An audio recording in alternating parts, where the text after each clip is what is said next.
Good morning, good afternoon, good evening, wherever you happen to be in the world today. We're starting our Final Fantasy 14 stream today.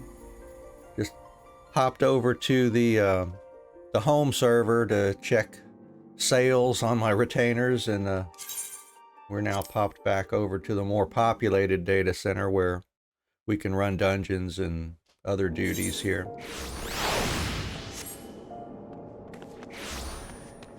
And let's see here.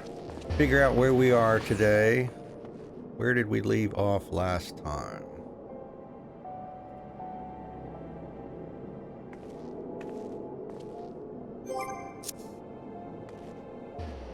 Wait for that to kick in there. Let's see. Oh, we have to report to Wawalago for our fishing too, it looks like. And speak with Tien over in the Enclave. All right. Let's see.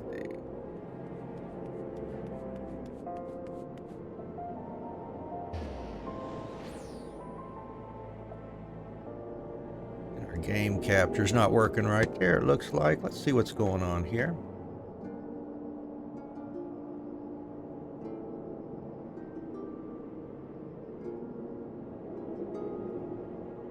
There it goes, I think.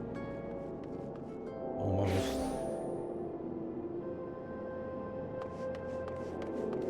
That'll work. All right.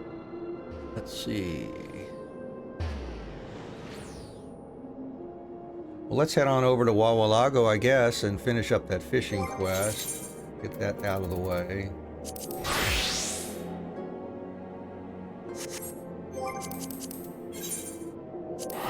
Anyway, how are you doing today? I hope everything's going okay for you.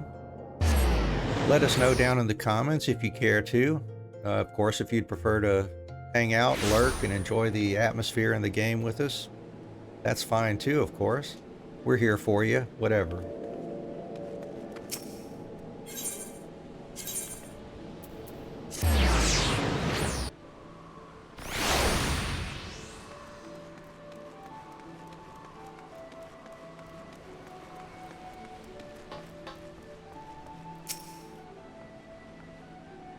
Fantastic, friend. You found the ever-elusive fish. Now begins the tall task of finding a way to ward off their waning numbers and see them flower and flourish once more. Alas, though I say we, there is little I can do to lighten the load, not with Sisapu watching me so warily at least. Why, woeful Wawalago can't even partake in a proper pint without her protests, much less peel away to whisper our plans in this little link pearl. I suppose there's naught to do but bide my time and mind my own business until Raina regales us with her latest report. And let's see, that's got perception. We've got the body piece and the hand piece. Legs has a little gathering in perception. I'll take that.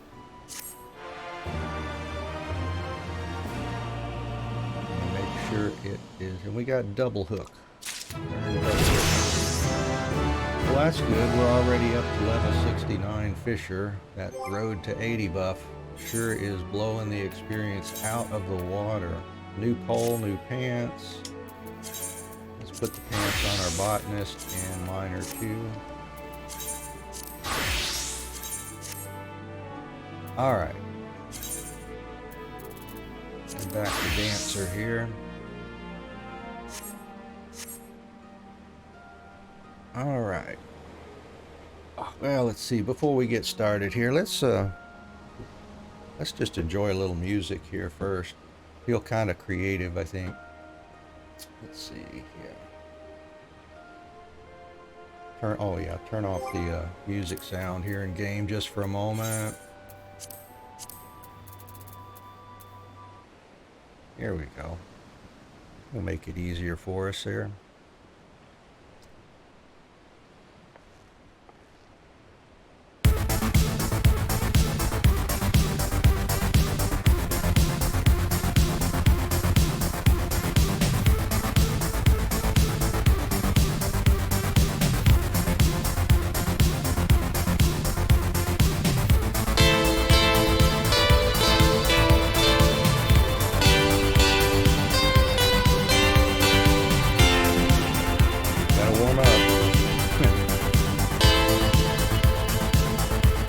got to get this microphone out of the way a little bit too.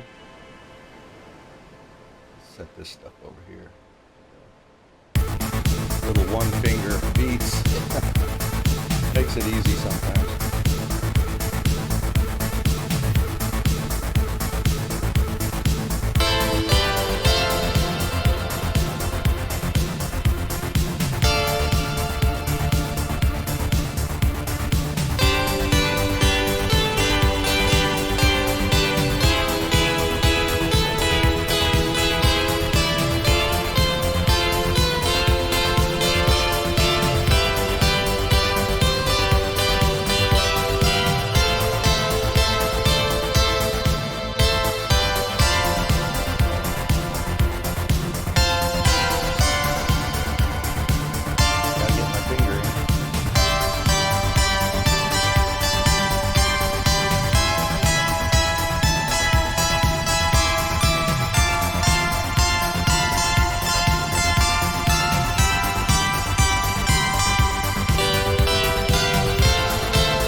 What else we can do here?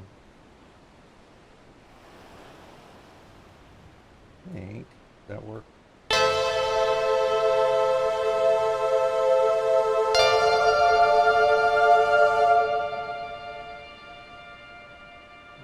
we could deal with that, I think.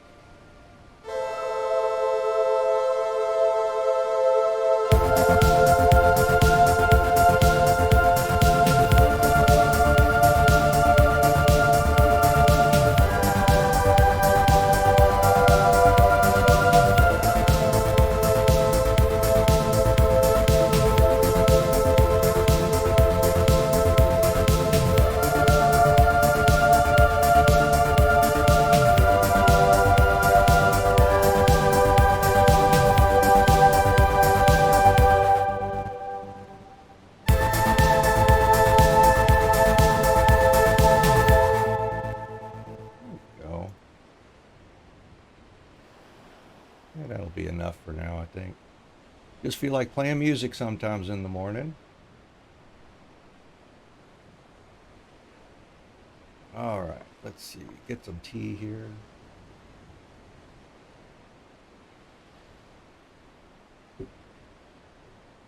Back to seeing if Xenos is being Xenos today or what the story is there. Go ahead and get this background music going again. There we go. All right, let's see. Back to the Dome and Enclave.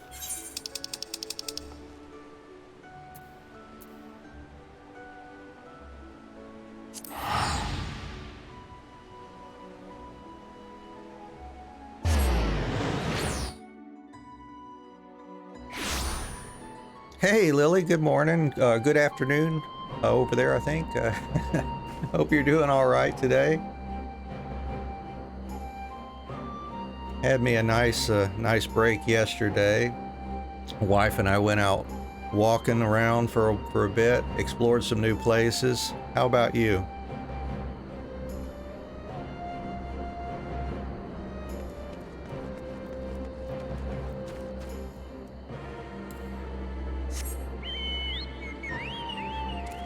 All right, work yesterday, or holiday yesterday, but work piled up a bit. Oh, okay.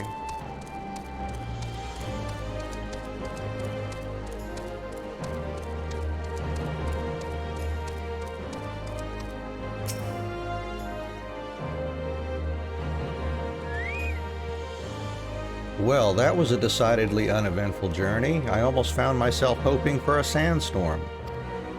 Joking aside, I'd say our birds are due a good brush down and a treat or two, wouldn't you?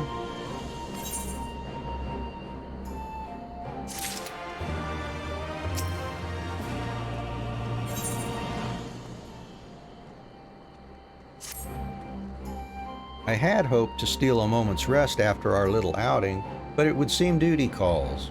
A foreign emissary arrived in my absence. Do not let us keep you then.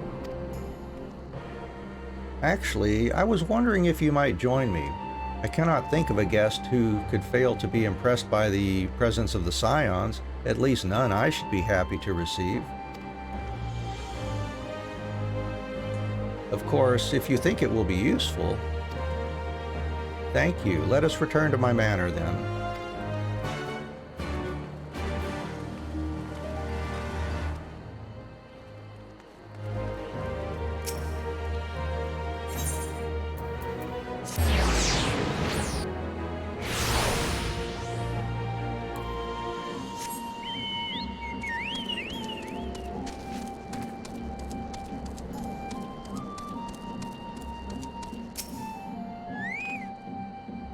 Lord Hien is expecting you. May I show you in? Yes.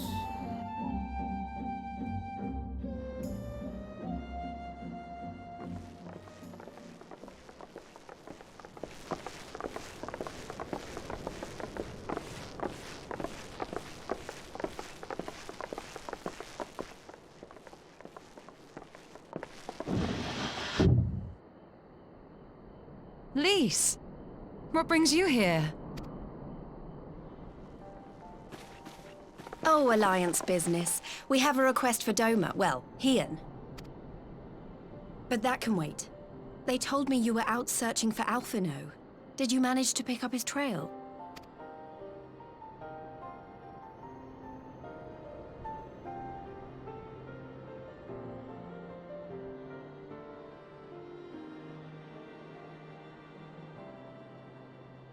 Well, if he wasn't at the crash site, he might still have escaped. We have to keep searching. And we will. Alphino embarked on this journey as an emissary of Doma, and I hold myself responsible for his safe return. I will have our shinobi in the provinces search for him as a matter of urgency. Chin up, Alize. You'll get to admonish your brother for his recklessness yet.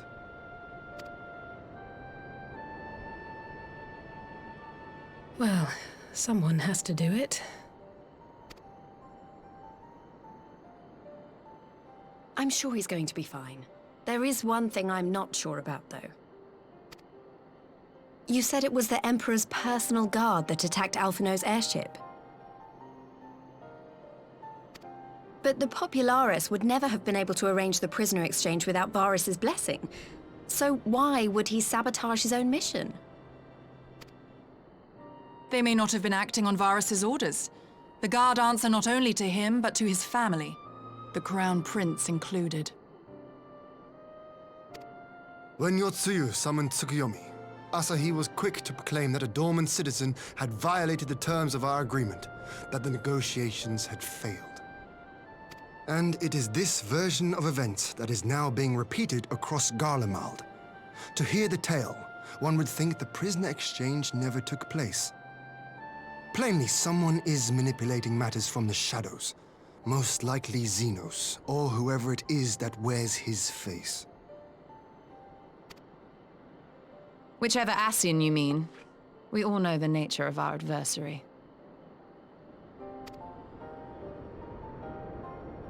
The servants of chaos are true to their name. Their meddling has cost Doma a chance at peace. Whoever it was that loosed his personal guard, the Emperor cannot be ignorant of these developments. We must proceed on the assumption that our treaty is indeed in tatters.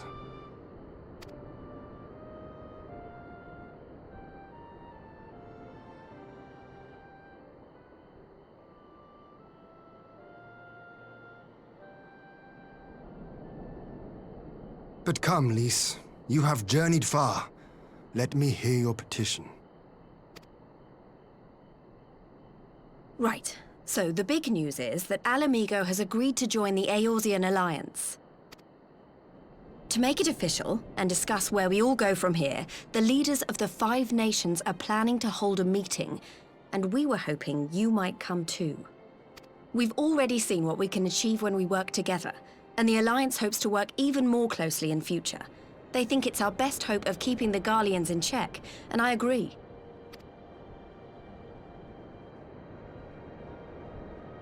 As do I.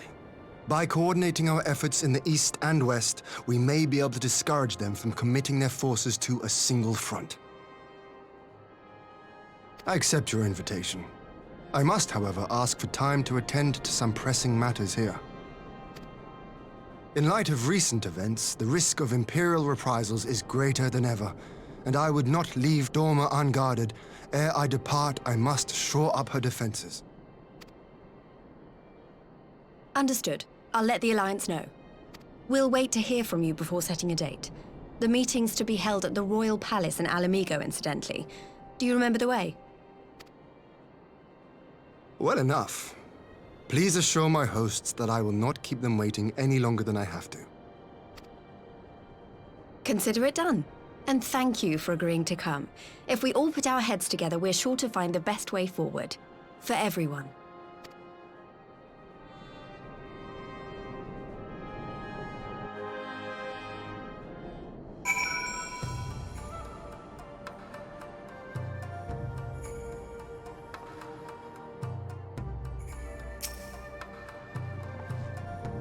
My advisors and I will presently convene to discuss the matter of Doma's defenses. You are welcome to stay, of course.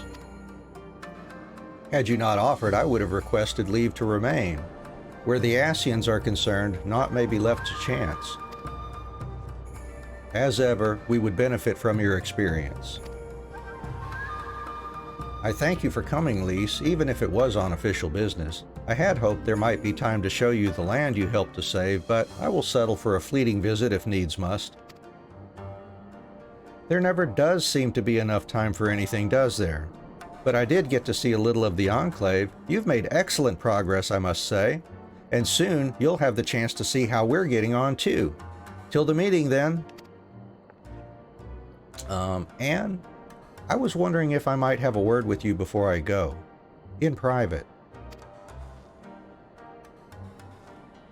Go on, my friend.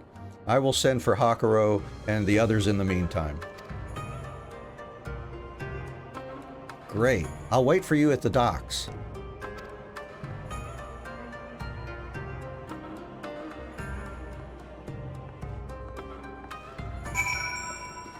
And I will run over to the docks then.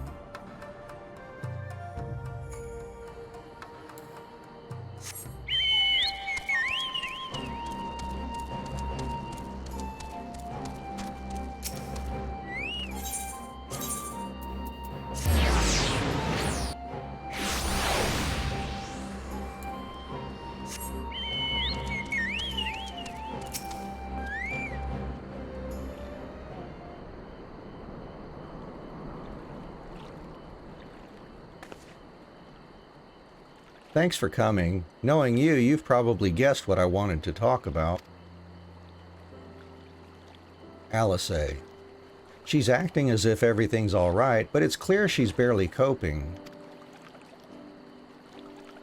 The Alice I know is overbearing, willful, and reckless, and that's fine. It's how she deals with feeling weak. She has to keep moving or she's afraid she'll fall apart. A lot like me.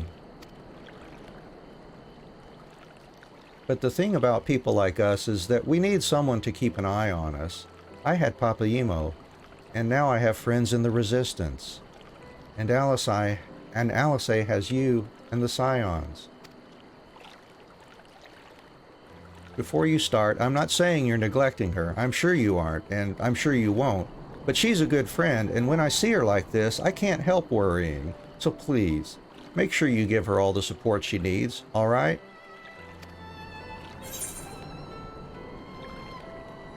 Leave it to me. I take on all of Eorzea's problems too, so I'll take on this as well. Thank you, Anne. It goes without saying, but if there's anything I can do, you only need to ask. Well, I'd best be off. See you in Alamigo.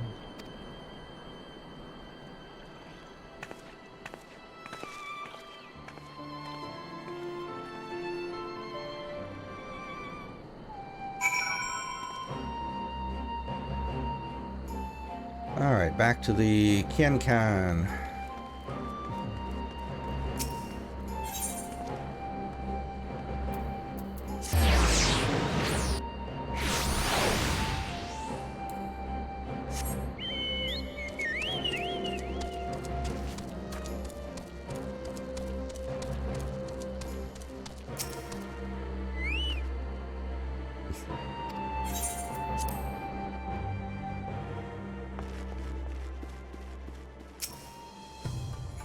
Ah, there you are, my friend. Everyone has assembled, so let us begin.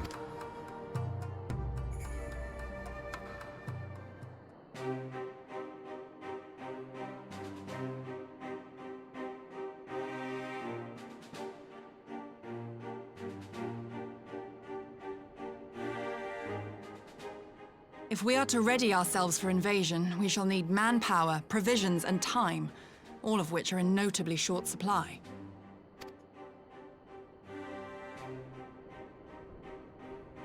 Candid as ever, you giddy. And correct, I concede. Fortunately, I have an idea. 'Tis plain no single nation can stand against the might of the Empire. And it was only with the aid of others that Dorma succeeded in winning her freedom. So, I mean to take a leaf out of our Eorzean friends' book and form an alliance of our own. In addition to those with whom we already share an understanding, I would reach out to Hingashi and Suinosato, and further afield to the myriad peoples of Nangsha and Dalmasca.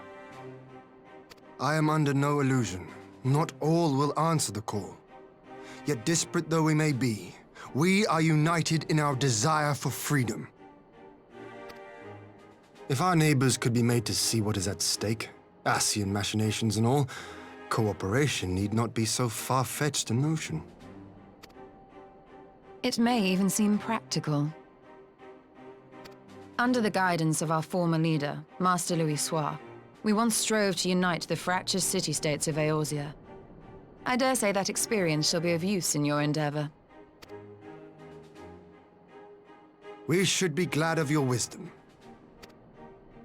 For the record, I would have been in favor of this plan even if it hadn't been my grandfather's, but I have to ask, how will we secure the time to carry it out? Not that anyone has forgotten, but the Garleans have airships. Lots and lots of airships. Should they catch wind of our plan, they could send an armada to overwhelm us before our alliance had even begun to take shape. Not if we deny them access to the skies.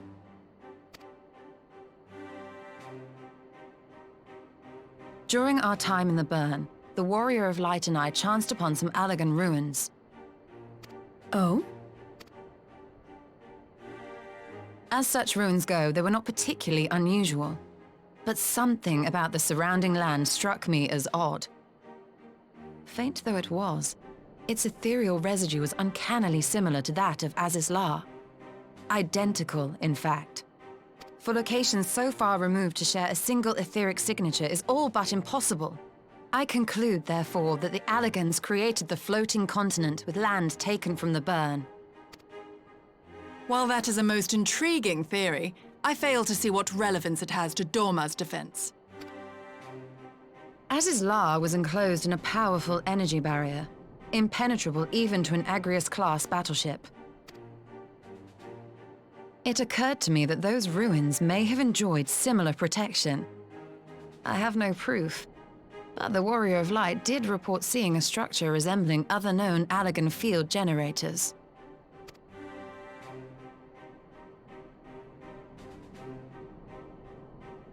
All right. But even if we could put up such an energy barrier, it surely wouldn't extend beyond the limits of the Burn. So what's to stop the Garleans flying around it?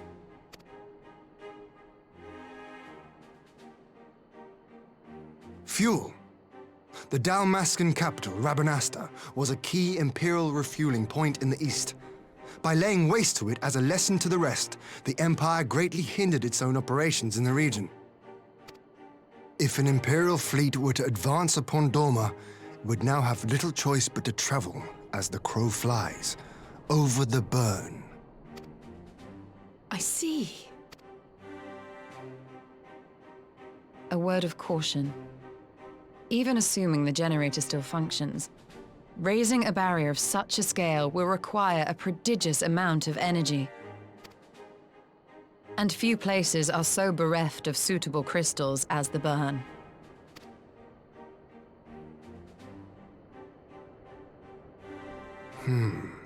A source of energy. Tell me, did the Allegans make a habit of launching things into the sky?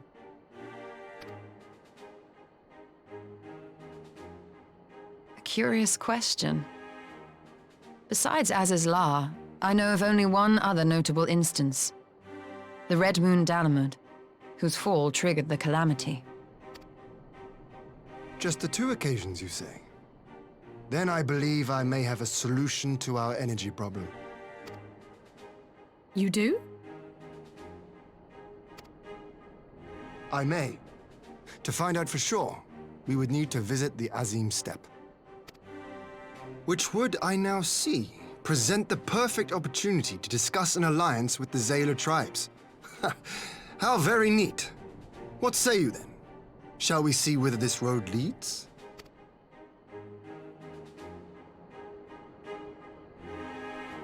I am certainly game for that.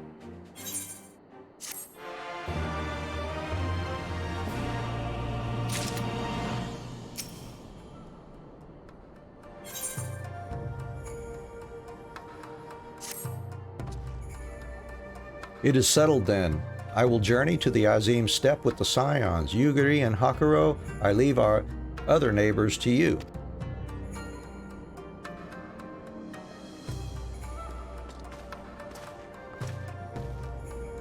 My apologies, but I won't be joining you. I am no etherologist, and what skills I do possess are unlikely to be of any great use to the mission. But more importantly, it seems to me that the ruins in the Burn warrant attention. And so, while you are away securing an energy source, I will engage our friends at Garland Ironworks to undertake a complete overhaul of the field generators. We'll need them in good working order if our plan is to succeed. I trust there are no objections?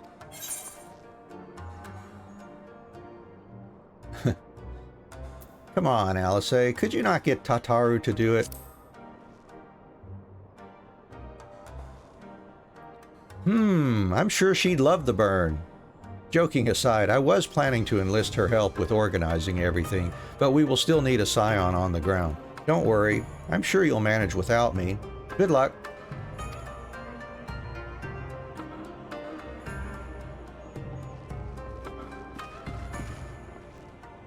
Just the 3 of us then. Very well. Shall we make first for reunion?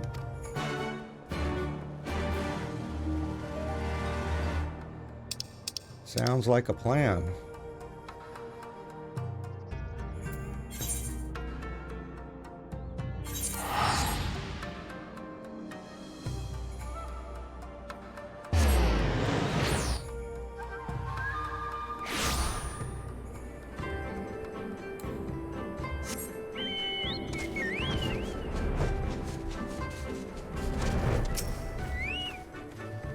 So this is the Azim Steppe. The tales do not do it justice. If you think the view is impressive here, wait until we reach higher ground. Actually, seeing as it's your first visit, permit me to show you my favorite spot.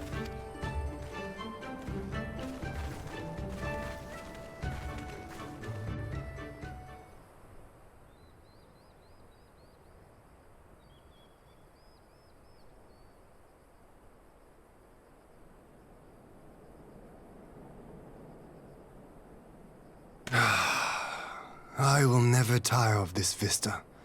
The endless fields, the boundless skies. 'Tis a sight to make a man forget his cares.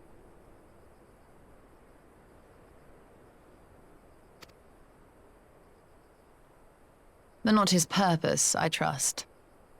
Might this be a fitting moment to tell us what we are doing here?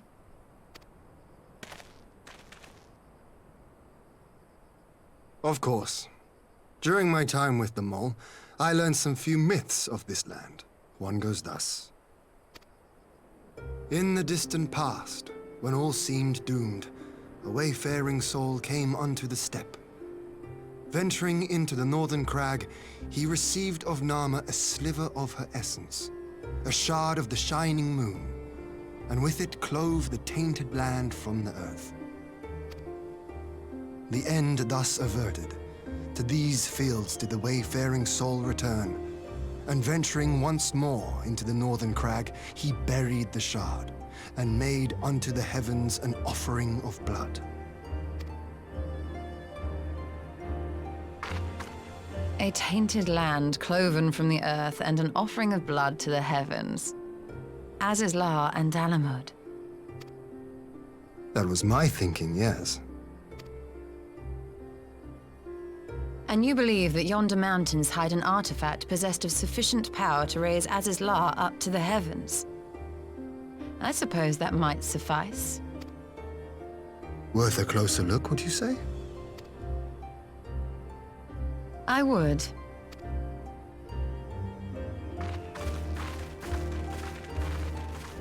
Certainly intriguing.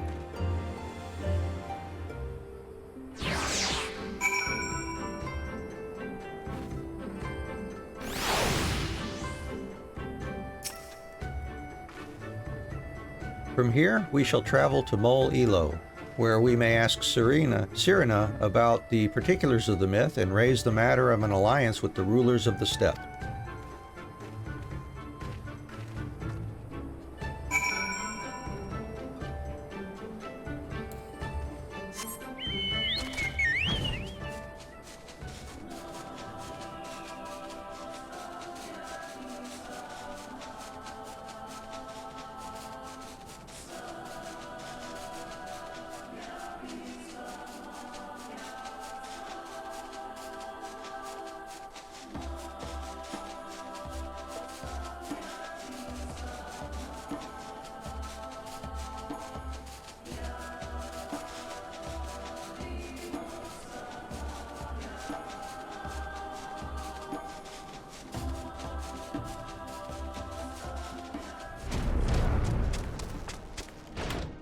Yo, Cyrena.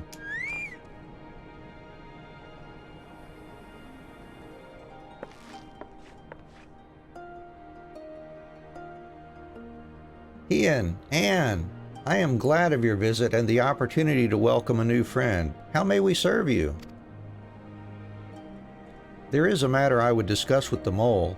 It concerns not only the peoples of the steppe, but of every land in the Far East.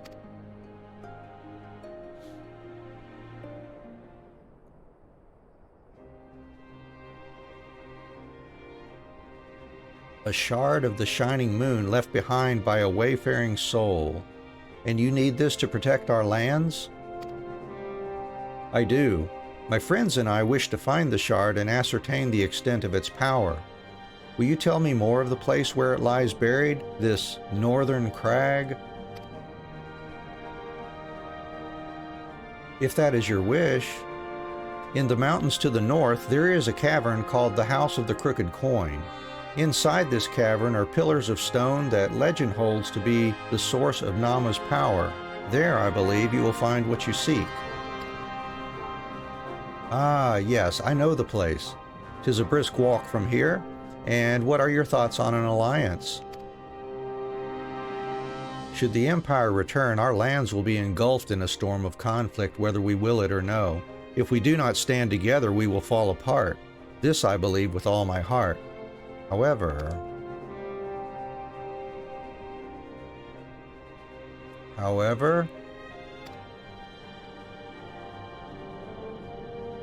among the tribes of the steppe, there are those who revere Nama above all else. To them, the pillars are sacred and not to be disturbed.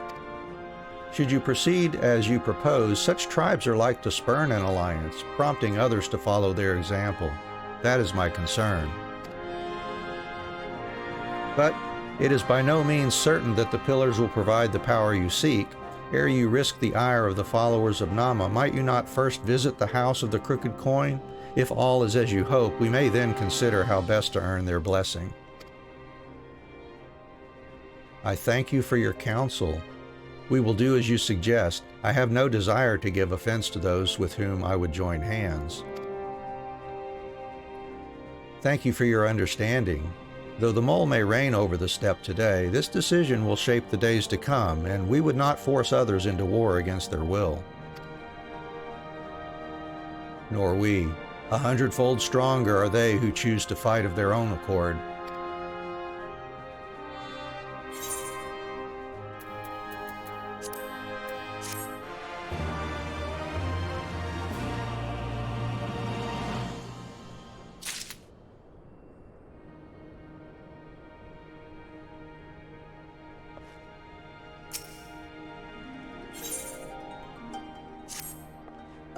It seems the time has come to put my skills to use. Pray, lead the way to the House of the Crooked Coin.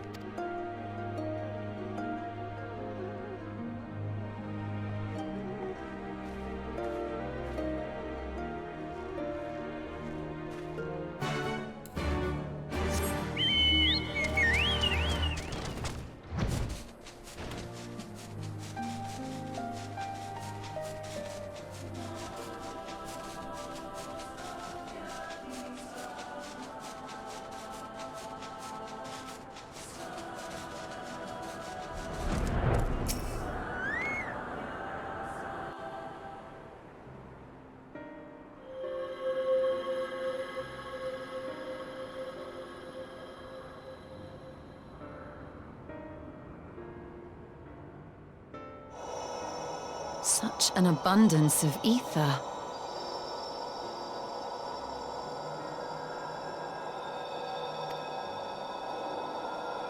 Are we in luck? We are. This is an Allegan artifact, most likely built to regulate the flow of ether.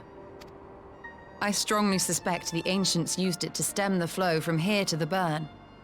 That would explain how they were able to untether what became Azys La from its surroundings. But were we to throw open the floodgates, the resultant deluge would surely be sufficient to raise our wall. And in restoring the flow, we may also restore life to the wasteland.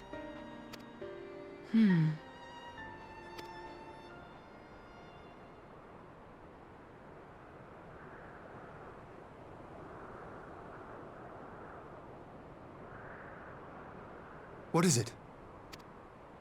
While the device itself harbors a surfeit of ether, the opposite is true of the surrounding area.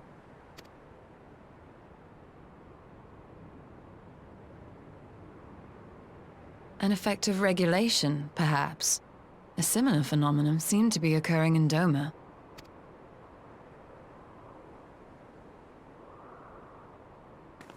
Whatever the explanation, the answer will not reveal itself here. We have seen what we needed to see. Let us return to Mol Ilo.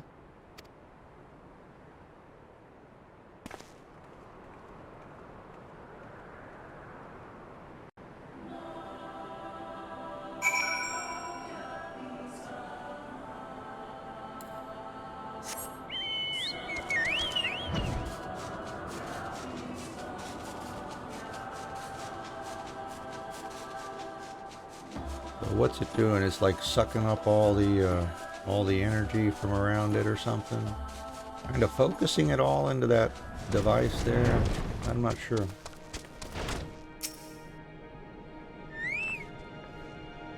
You found that which you seek then? Great indeed is the Dusk Mother's power. If not less will suffice to protect our lands, the blessing of the other tribes must now be sought. Of course, but to which tribe should we appeal? There are many who worship Nama, but none are so fervent in their faith as the Dotharl. Their consent shall be the key.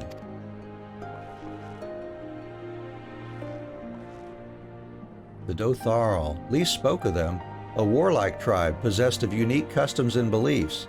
I sense their cooperation will not be easily won. Nay, but it will be well worth the effort. The Dotharl fear nothing, death least of all, and our alliance would be greatly strengthened by their presence. Let us go to Dotharl Ka and treat with their Hatun Sadhu.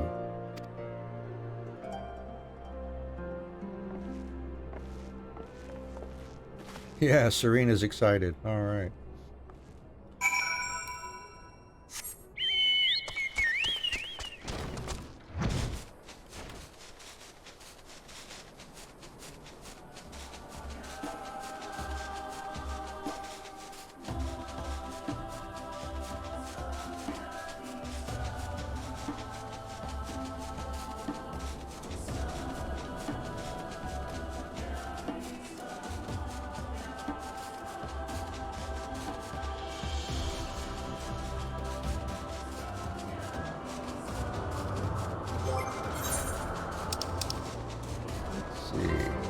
Our botanist is a little behind Miner and Fisher there. Yeah, next time I get some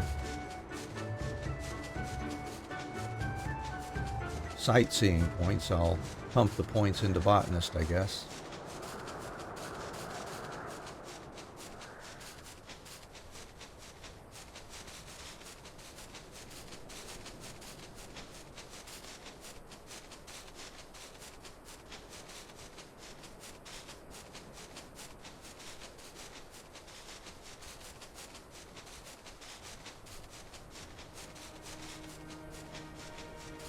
Hey, Sadhu.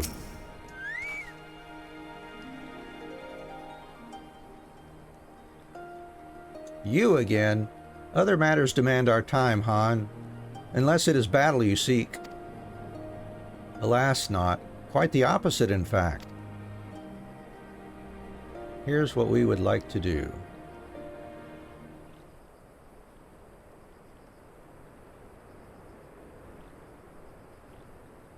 Talking. Always talking. You say the pillars hold great power? Of course they do. They are the source of Nama's strength. To the Dotharl, no place is more sacred, and we will make ash of any who would defile it. Though I see this is not your wish.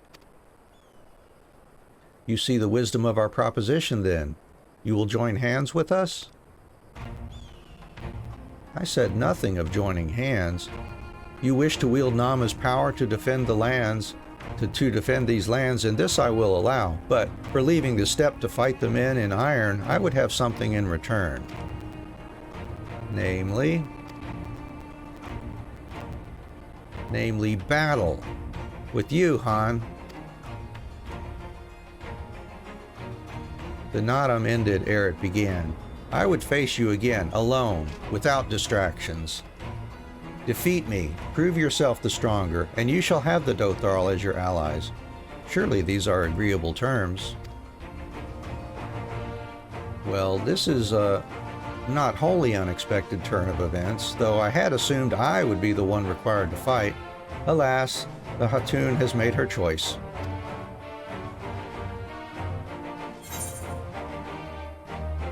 Shall we dance?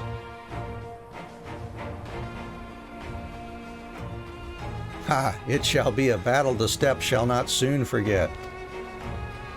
Ah, already my soul burns brighter. Prepare yourself, Han, and await me outside the Ha.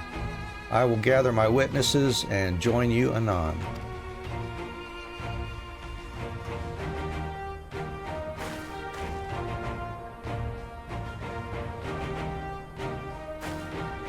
Yeah, no sweat, Hien. Even if I fail, I'll just slap it on very easy mode and take care of it, so don't worry about it.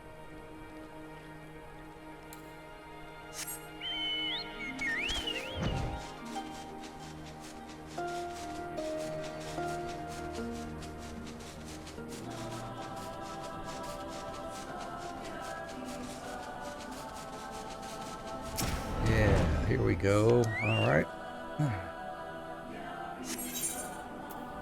Capped at level 70, of course.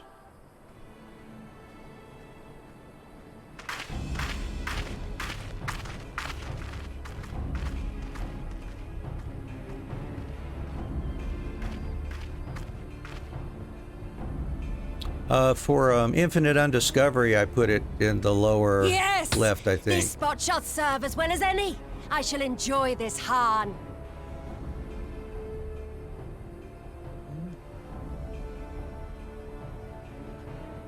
And this is the scene you're seeing now is the stream scene that I typically use. The other one was a chatting scene. But yeah, for Infinite Undiscovery, when I play that, it's I've just got like a green screen of me in the lower, I guess it would be the lower right-hand corner of the screen there. A lot of the time, anyways. Is this truly necessary? Have you no peaceable way of making decisions? Speak not of peace. You stand before proud warriors of the Dathal. In the heat of battle do our souls burn brightest.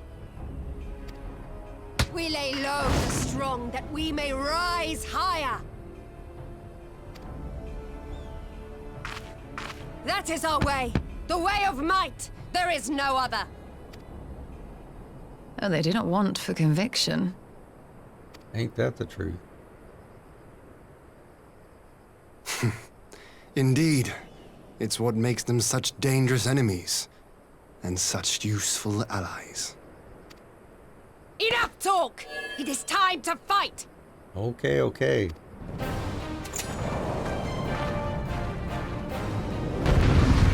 See if I can get through this one then.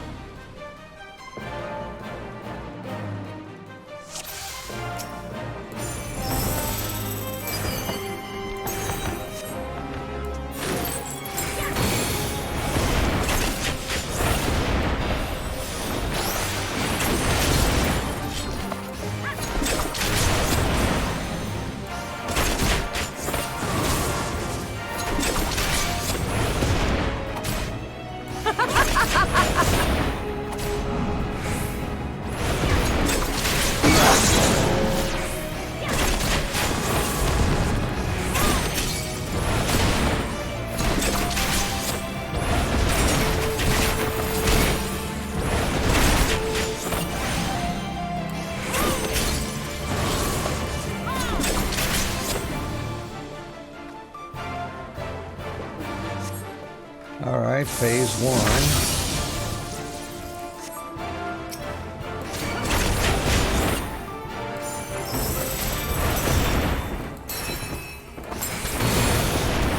In death do our souls sing!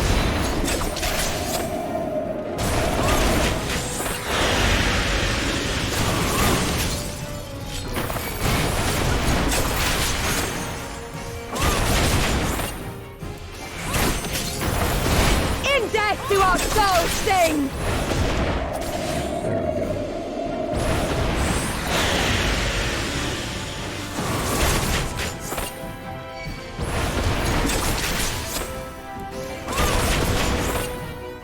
Phase two down. Let's see.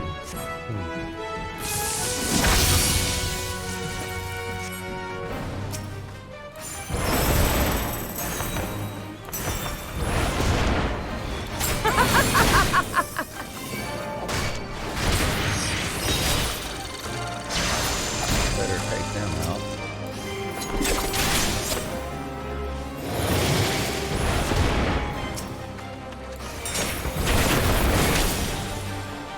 Yep.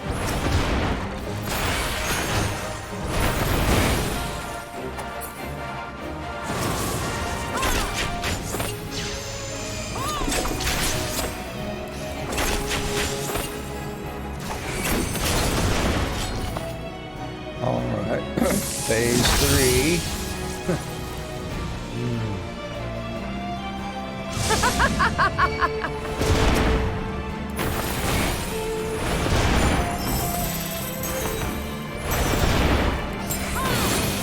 In death do our souls sing!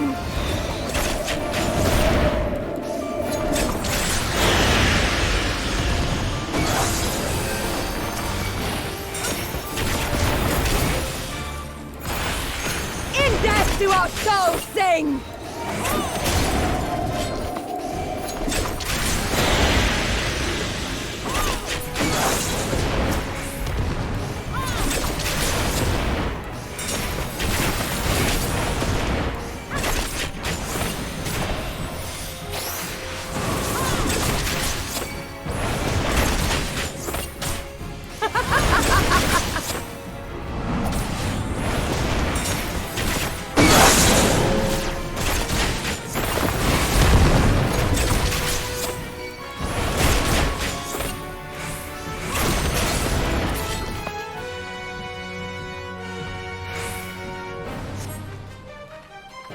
Next phase. How it burns!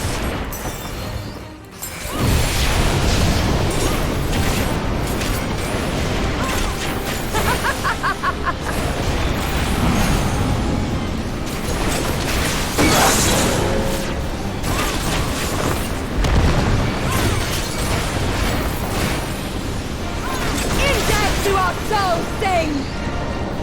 Whoops, get out of there.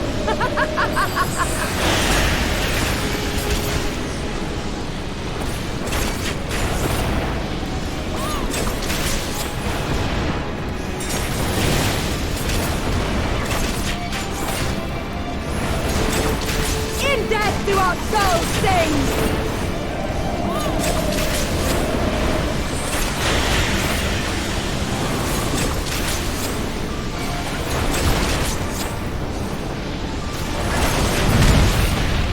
I get it. I think I got it. Just in the nick of time there.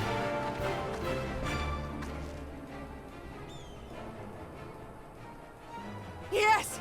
Yes! Not since the Nardum has my soul burned so! Well, I'm glad you liked it.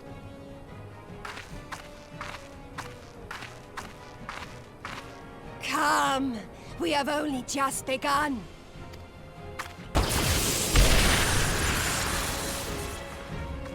Enough!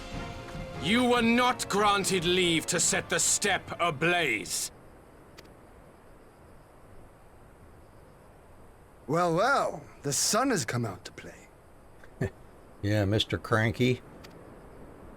Be gone, Moonstruck Oranir! I am busy! Fool of a Dothal! Have you forgotten the face of your master already? The sun will never set! From his seat on high, he reigns over all, now and forever.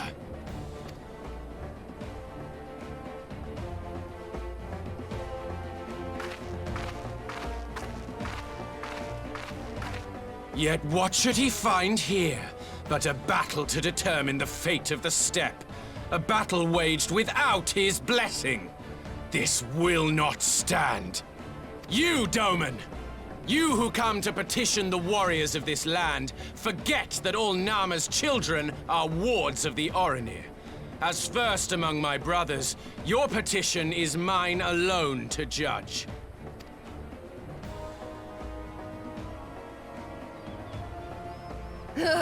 These words are as wind from a horse's backside. Plentiful, but your axe sings more sweetly. Let her speak for you.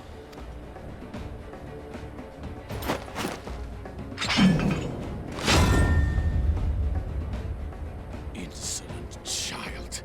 You will learn your place!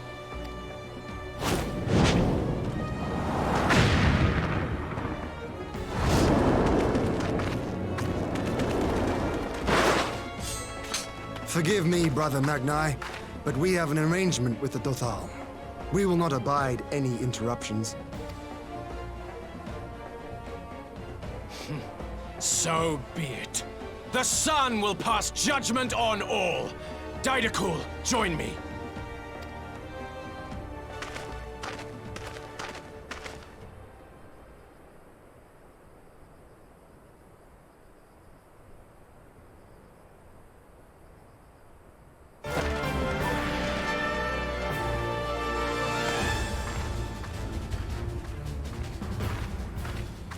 The sun is in good company.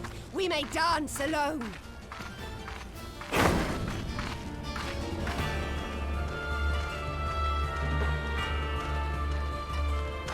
Beg not for mercy, for you will have none. Bear witness to the power and the glory of Azim!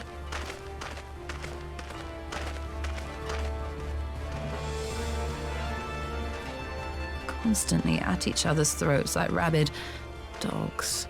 Gods, I'm turning into her. I have not the patience for this. But if we must fight, let us at least be brief. Come.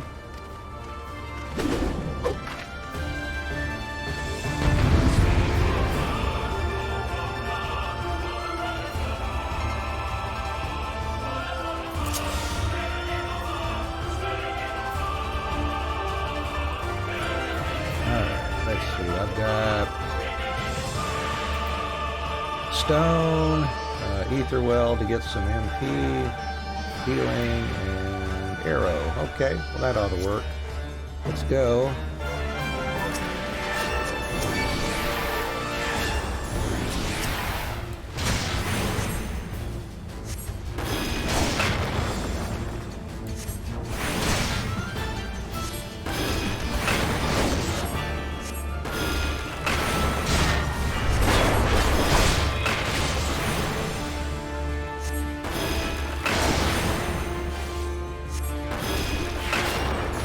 Or die!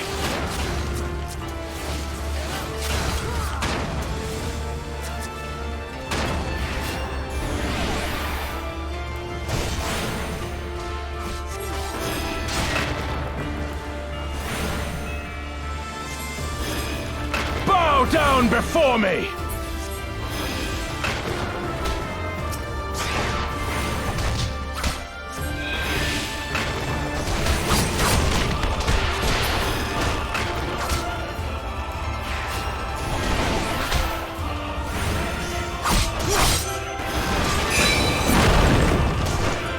Or die!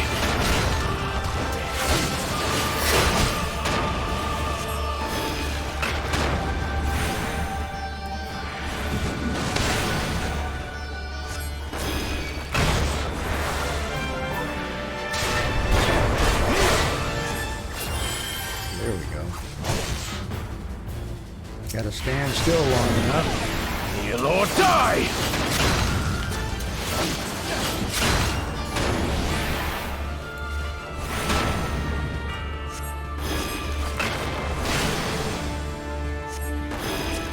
Mark well and run!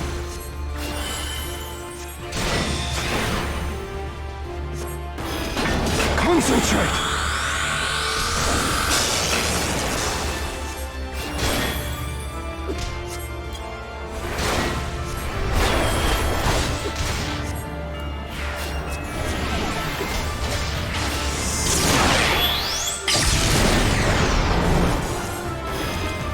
Kneel or die!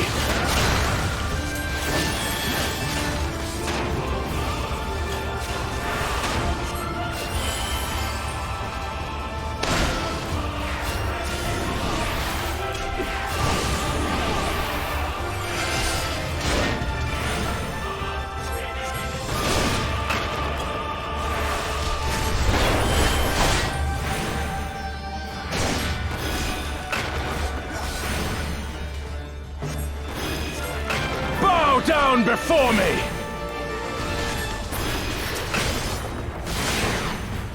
Mark well and run!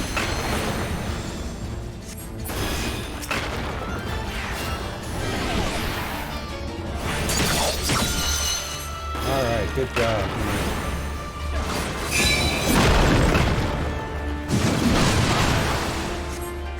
Kneel or die!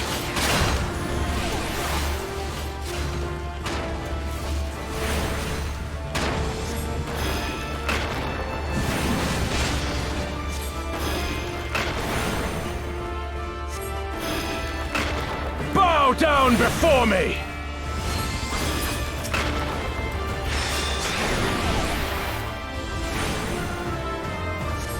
Tremble before the sun!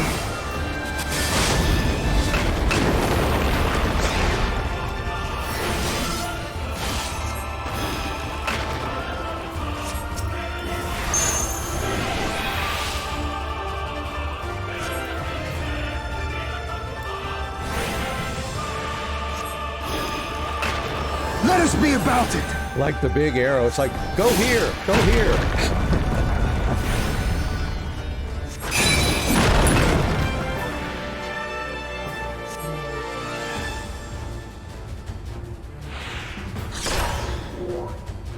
Every step you take, every move you make.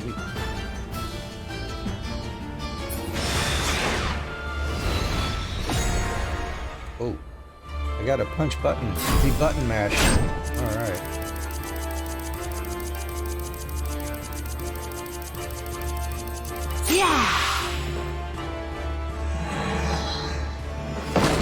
Ether! To me!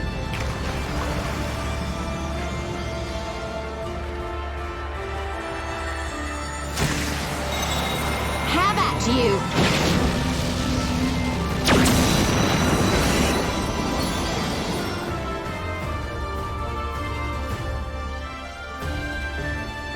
Impressed you, didn't we, Magni?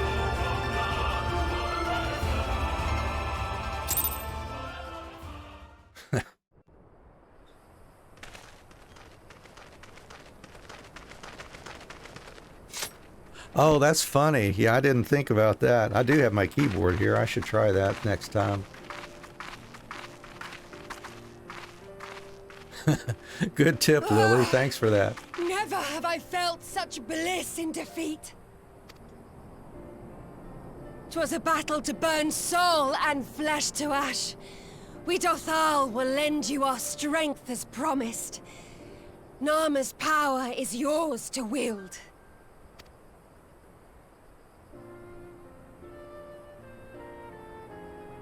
What does the sun say to that?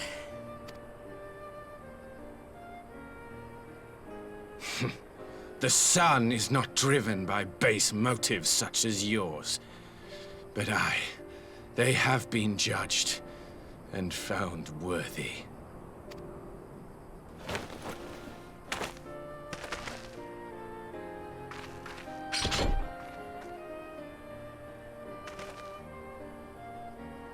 It is the way of the Oranir to accord recognition and respect to the strong.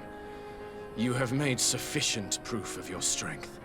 The sun shall answer your call. You have our thanks. We are glad to call you allies.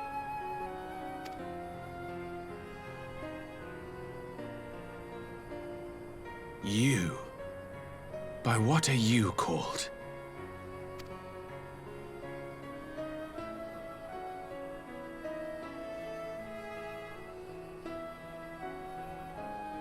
Y'shtola, why? She does this just ever so slight glance to the side, like, what is he talking about? Oh gosh, that's funny. Are you my Nama? This guy. Oh my gosh. I beg your pardon? In battle, you shone with all the majesty of the full moon's light. Your healing touch, the embodiment of the Dusk Mother's love.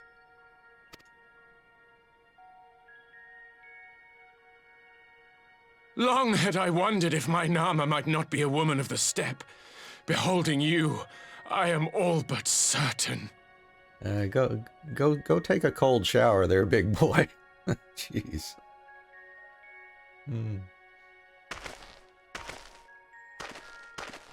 Now, look into my eyes.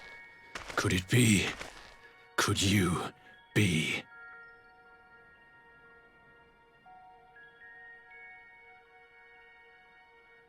I am. Not interested, little son. Try again when you've become a man. Ooh. Ouch. Little?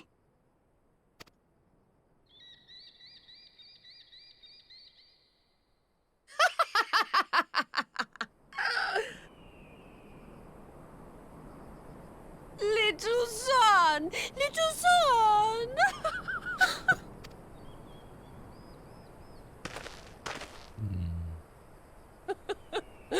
Does it pain you, little son? Crave you salve to soothe the ache? Fire to sear the wound in your heart?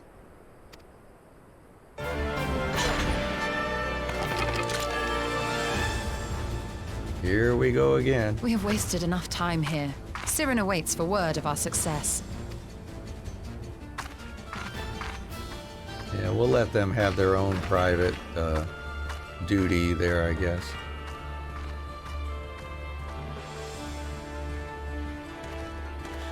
Yeah, that's mine too. Yeah, Little son. That is just classic. Oh.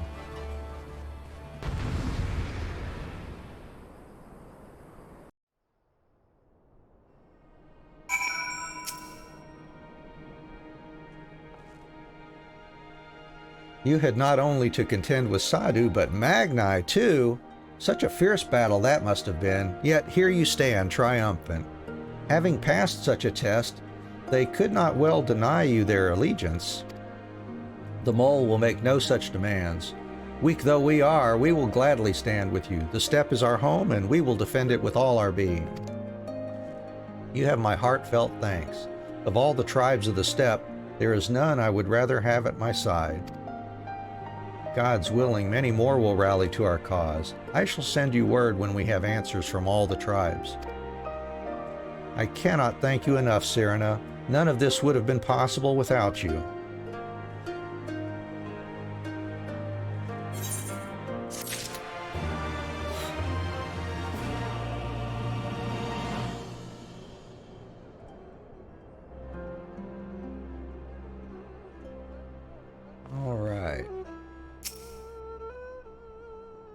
Well, Ishtola, I think you hurt little son's feelings there. Ooh, what are we getting? We're getting Endure emote. Oh boy. We have the requisite consent. 'Tis time to put Nama's power to use. If the ether flows as planned, all that remains is to have the ironworks engineers do their work at the ruins. Come, let us return to the House of the Crooked Coin.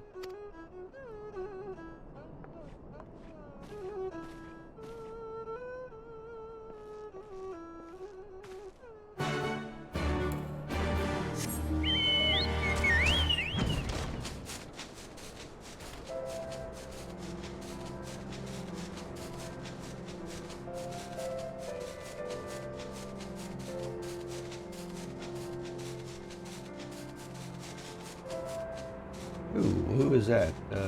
Giri Mekhala something.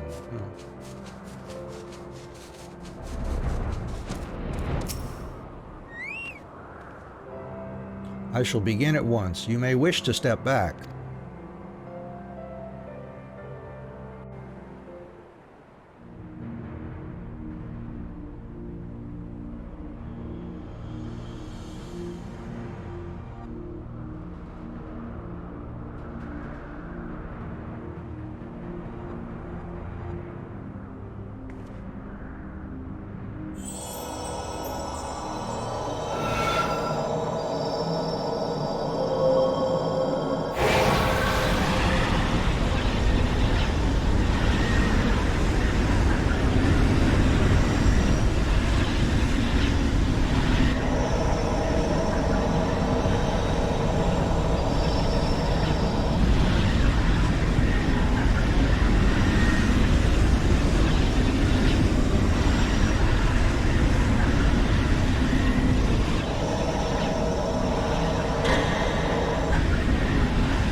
Did it work?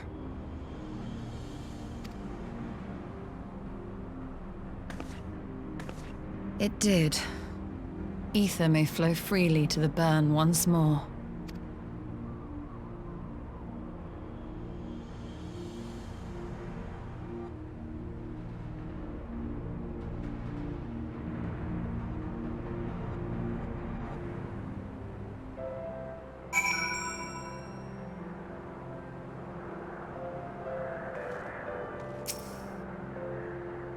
I do not pretend to understand what you did, Ishtola, but you did it.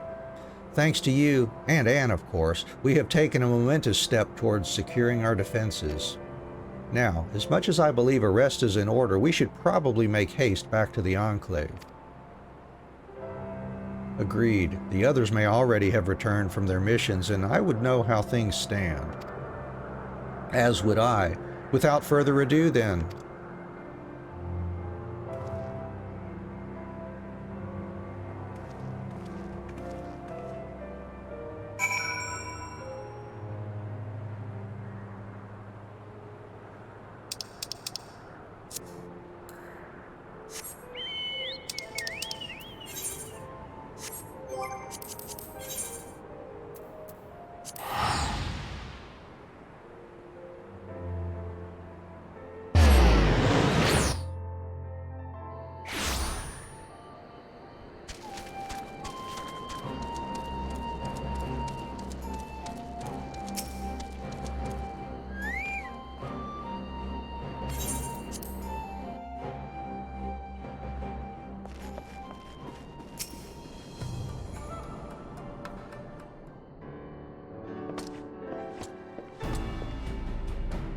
Judging by your triumphant expressions, I take it all went well on the Azim Steppe. Indeed, we have secured a suitable source of energy for the barrier. Good. Tataru and I have commissioned Garland Ironworks to ensure that the field generators function as they should. A team of engineers stand ready to set out for the burn at a moment's notice. You need only say the word. I thank you for engaging their services on our behalf. The minutiae of the arrangement you may leave to me, which just leaves the small matter of our alliance. So, Yugiri and Hakuro, how fared you with our neighbors? My lord, all of the factions we approached are in agreement that the Empire poses a threat, and many responded positively to talk of an alliance. From Hingashi and Sueno Sato, however, we received outright rejections. The former will not break its treaty with the Empire, and the latter will not involve itself in conflict. Just as we expected then. Well, there is naught to be done about it. We must focus on the rest. To each of the nations that were amenable to an alliance, I will personally send a missive. And once I have attended to that, I believe we will have done everything we can to fortify Doma's defenses, for the time being at least. All of which means I may leave for the meeting in Alamigo with a lighter heart. Yugiri, Hakuro, if you would be so kind as to hold the fort in my absence.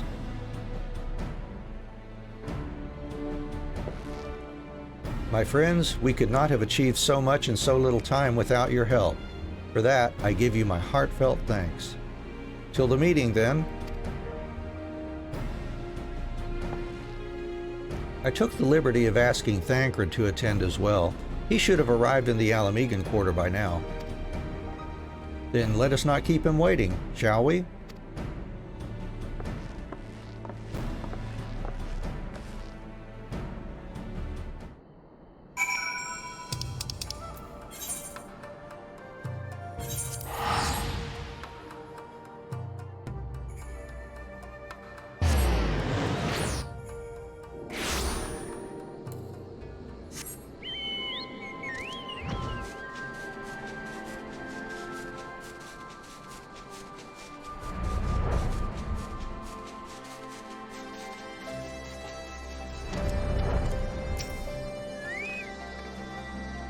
Y'shtola has told me all, and I duly told Urianger and Kryle.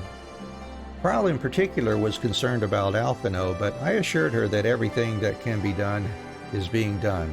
She agreed to continue with her own tasks for the time being on the condition that I contact her the moment there is any development. So, that leaves 4 of us to attend the council. Arenvald is here to assist with security, incidentally, though the poor lad seems altogether too distracted for the task. Another one missing, Alphino, I expect. But it's almost time. As soon as you are ready, present yourself to the guardsmen at the palace entrance. I shan't be far behind. The Scions of the 7th Dawn. Welcome to Alamigo. The Alliance leaders have already arrived. May I show you to the meeting chamber? And we're going to see a bunch of cutscenes, it looks like. Set aside enough time here. Let's go.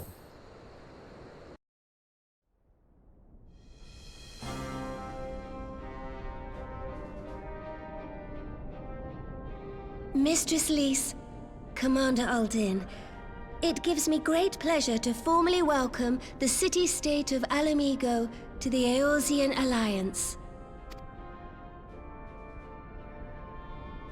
The pleasure is ours, Your Grace.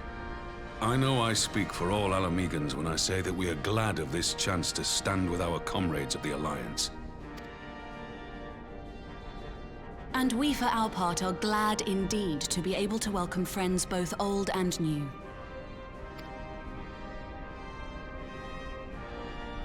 Lord Hien of Doma, at your service. Pray, accept my heartfelt thanks for your generous invitation. Nay, 'tis we who must thank you for journeying so far. And 'twould be remiss of me not to acknowledge the part the Scions of the 7th Dawn have played in bringing all of us together. In times of great unrest, You and yours have been our constant companions, without whom we would not be here. With apologies to Lord Hien and Mistress Alize, it occurs to me that we have not gathered in this way since that fateful day in Uldar. The day I lost my arm and my freedom. As I lay in my cell, never did I dream that I would one day be given the chance to represent my homeland at this council. I would not even be alive had you not plucked me from the jaws of death. You, Yugiri, and Alphino. Would that the lad could be with us.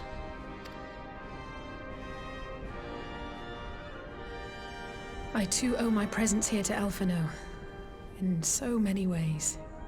Until such time as he returns, I mean to carry on his good work as best I can.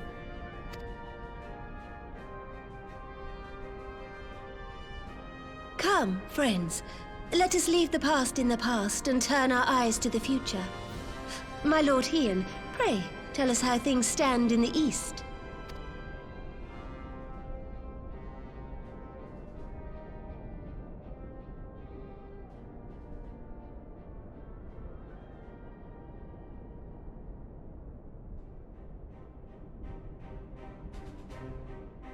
Having heard the rumors of dissent in Garlemald, I dared to dream of a peaceable solution.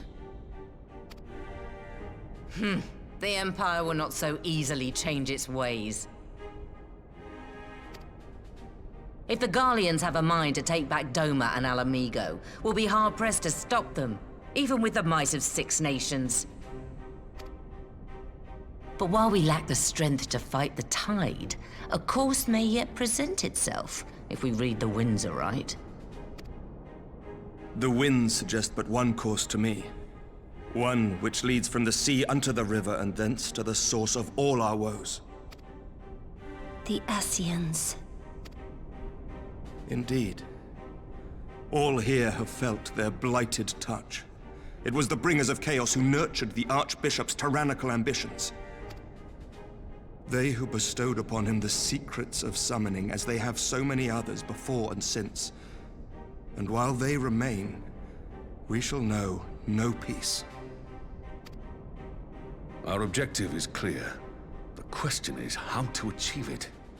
That our enemy parades about in Xenos' skin poses problems in itself, but ere we get to them, how are we to infiltrate the Empire and get close enough to strike?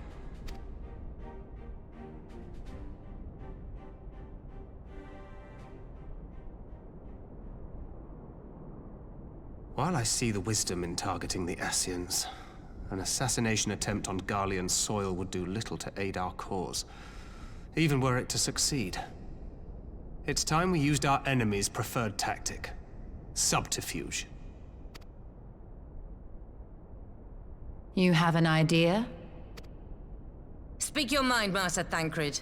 None here know the enemy better than the Scions, and you mayhap best of all. Whatever it is you propose, we will give it fair hearing. On that you have my word.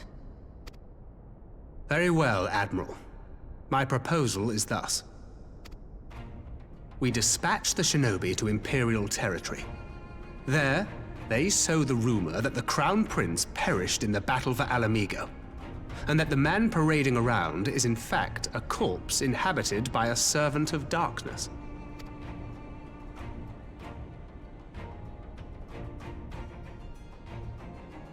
Well, it does have the ring of truth about it. And were the Garleans to learn that their future ruler is a puppet, the Empire would be shaken to the core. But at the risk of sounding stupid, would they actually believe such an unlikely story? I didn't. Ordinarily not. But prior to his miraculous recovery, rumors of Xenos' death had already begun to circulate around the Empire. Ultimately, however, what the masses believe is not our chief concern. Our true objective is to create an opening for rival factions within Garlemald to exploit. Just as a war of succession erupted in the wake of Emperor Solus's death. A war which raged until but recently. plunging the Imperial House into disarray as nephew and uncle grappled for the throne. It is no coincidence that one of Varus's first acts as Emperor was to name Xenos heir apparent, family feuds being so tiresome when armies are involved. Not all welcomed his choice of successor, however. There is no shortage of individuals who aspire to the throne, who would jump at any chance to seize power. The news that Xenos is not only dead, but a puppet to diabolical forces would be too enticing to ignore. The Empire would not be quick to recover from a second war of succession. I am no stranger to infiltrating Imperial territory. With a team of operatives gathered from among the Alliance's finest, the plan should have a reasonable chance of success. Doma already has shinobi in place throughout the provinces. We stand ready to act, and act we must. What say you all?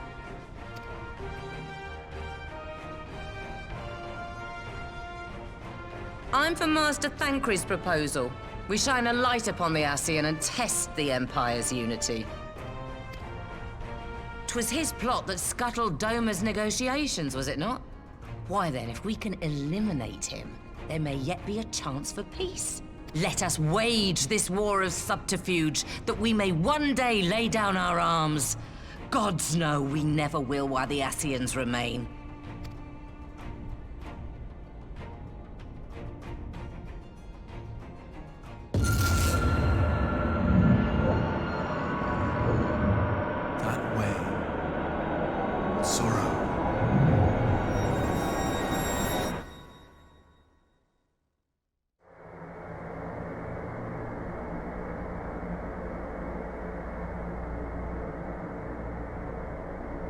History must be changed.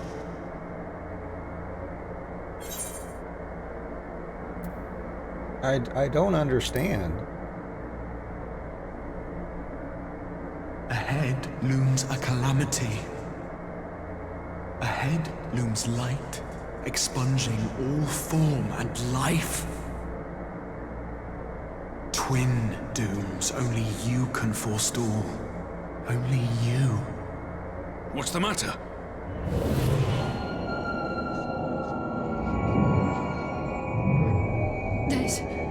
There's a voice.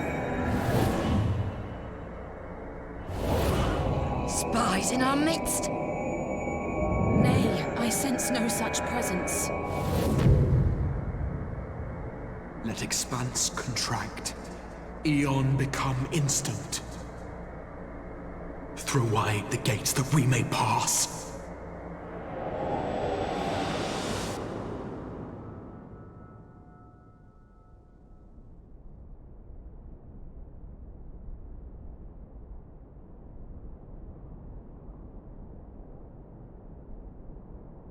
Is it over? Master Thancred!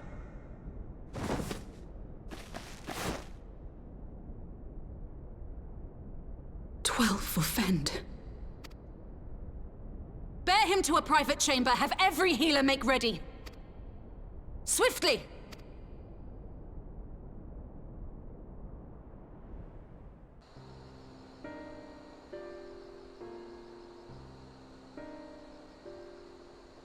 Master Thancred remains in slumber. Though his vital signs appear stable, he's unresponsive. What could have done this? And why just him and not the others? I'm afraid we could not identify the cause, my lady. Our examinations revealed no wounds, nor the presence of any poisonous substances. Gods, that only makes it worse. You're to let us know the moment there's any change, all right?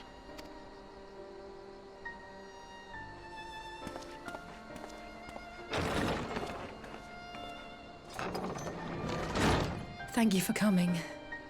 Knowing Thancred, he would apologize for being otherwise engaged at so crucial a juncture. In gifting us a course of action, Thancred sowed the seed of all that is to follow. We have but to nurture it as best we can. To him, I would say, rest easy, that he may wake to enjoy the fruits of our labors. Now, the matter of the mysterious voice must not be forgotten. Will you tell me exactly what happened? Alizé and I heard a voice in the moments before Thancred collapsed. It was accompanied by a severe headache, as if something were clutching at our minds. Did you experience the same thing?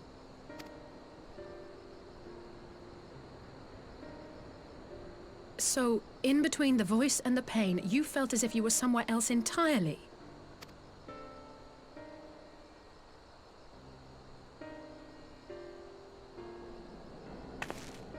Your testimony confirms my suspicion. That which you experienced was, I believe, your soul being plucked from your flesh. Called. Called?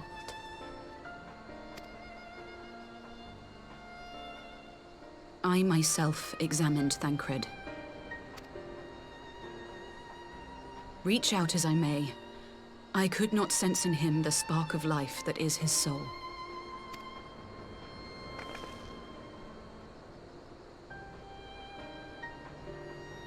That Thancred alone was stricken so is likely due to his heightened sensitivity to the effects of ether, a consequence of his prior possession by the Ascian La Hebrea. The owner of the voice, whoever it may be, reached out to you, called your souls, and in so doing, caused you and yours such pain. But if that's true, where exactly are we being called to? I know not. Yet one thing is plain. Whoever waits for you on the other side is possessed of a power unlike any I have ever known.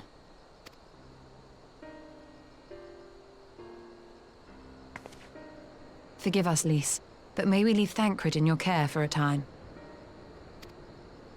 As if you had to ask. I may not be a scion anymore, but I'm no less a friend. Don't worry. I'll see to it that Thancred's well looked after. Just focus on solving this mystery, all right? Thank you, Lys. As the Elder Seedseer says, 'tis no ordinary individual we are dealing with. Nor can we discount the possibility of Ascian involvement.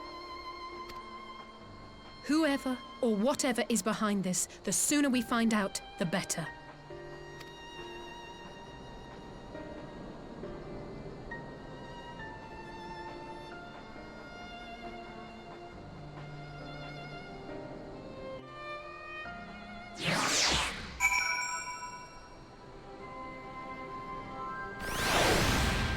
Ooh, oh, it was so exciting. Oh, we're getting closer and closer to the next release here.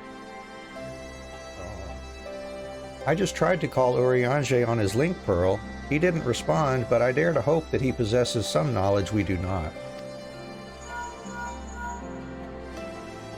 Ah, Urianger. Something happened during the meeting. Thancred's collapsed. A disembodied voice suddenly started... What? But that's... We should talk about this in person. All right, we'll meet you there. That was Urianger. He heard the voice too. In Thanalan? As we alone were afflicted at the meeting, I had my suspicions, but if the voice also spoke to Urianger, there can be little doubt. The Scions were targeted specifically. By whom and to what end is the question, one to which we must find an answer with all possible haste.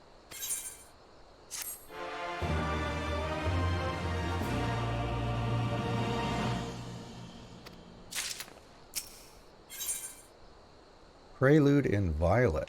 All right. Urianger agreed to meet us at the Rising Stones. If any of the others heard the voice, we'll find out soon enough. Good luck. I should get back to the meeting with the Elder Seedseer, but if there's anything I can do, anything at all, you must let me know, all right? Promise me.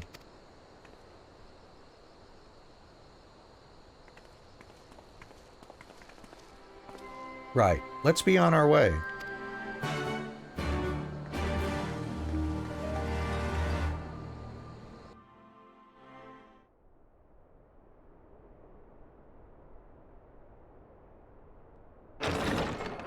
Meanwhile, back at the Rising Stones.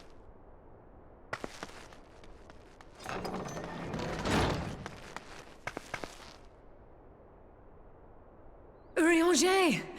Gods, it's good to see you.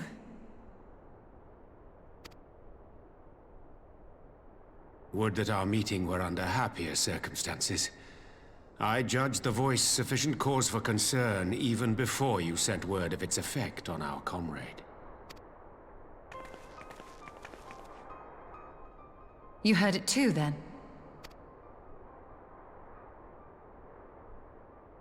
Aye. And all but certainly at the selfsame instant. Alas, pained as I was, I could make little sense of what few words did then reach mine ears.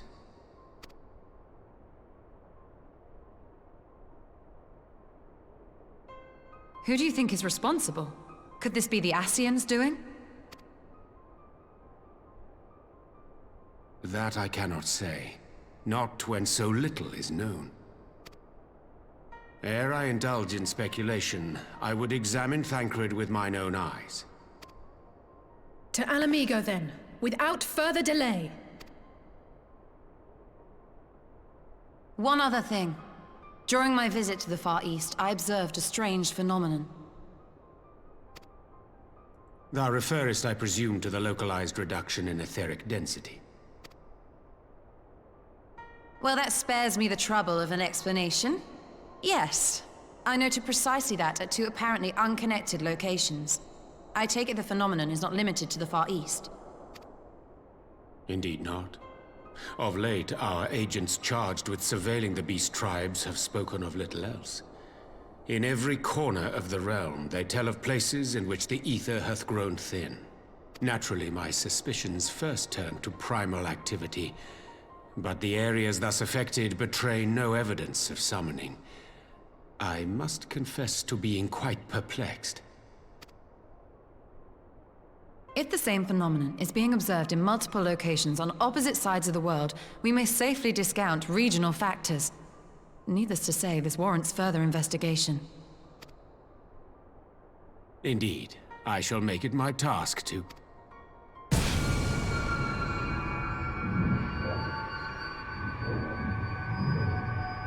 The voice. It calleth to me once more.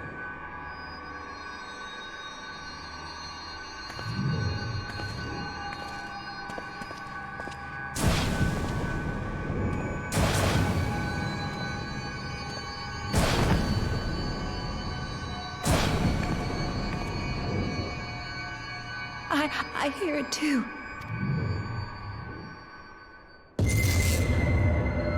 Only you. Only you. No! Ishtola! Urianger! Throw wide the gates.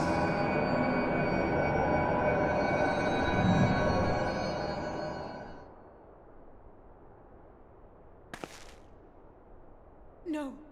No, this can't be happening!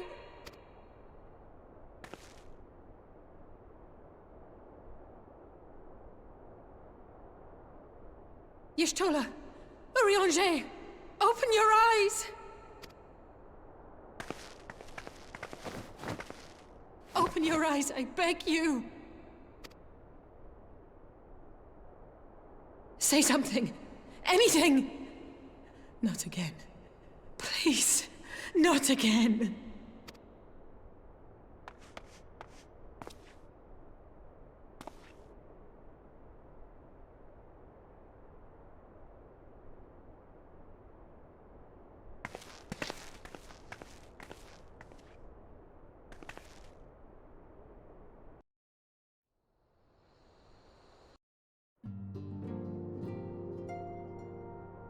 Gosh, this really is so exciting. I enjoy going through this like this again.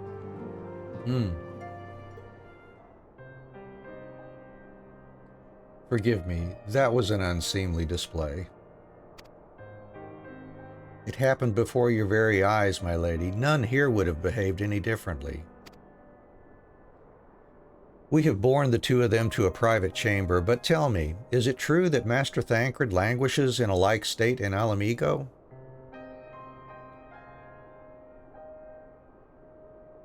Yeah, tell me about it. I didn't remember it happening this early in the patches for Stormblood. Yeah, not Endwalker, right. Yeah, Shadowbringer, right. Yeah, I mean, I've been skipping through all this just like, you know, for the last, I don't know how many characters I've played through on this, and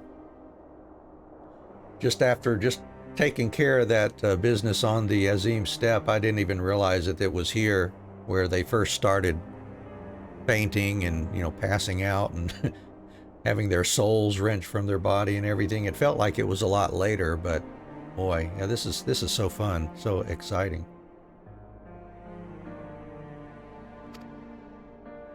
I'm afraid so. Though, given the circumstances, it would seem best to observe them together. I will send word to Lys that he should be brought here. Oh, yeah, very dramatic, yeah. Take heart, my lady. The world is full of scholars and knowledgeable folk of every persuasion. Someone out there is bound to know what ails our comrades and how it may be cured. Thus will we rouse them, no matter what. That we will, Hori, that we will. But first things first, our comrades will have questions. May I ask that you explain the situation to them? I must attend to a private matter.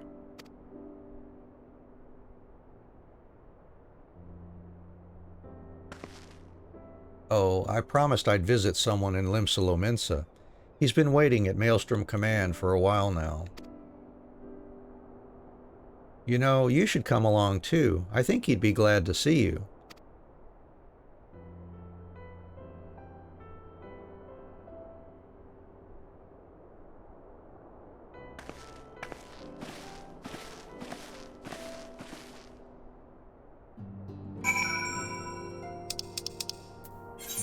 All right, on over to Maelstrom Command then.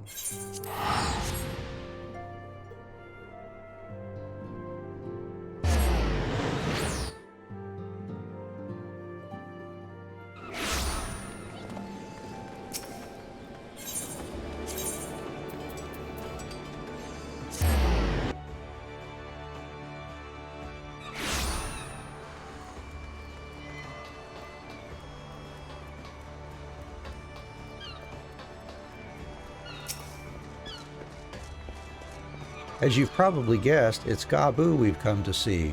The private here will bring him out to us. Ever since the Maelstrom took him in, I've tried to visit as often as I can, and after what befell our friends, I was taken by the urge to visit again. It's difficult to explain.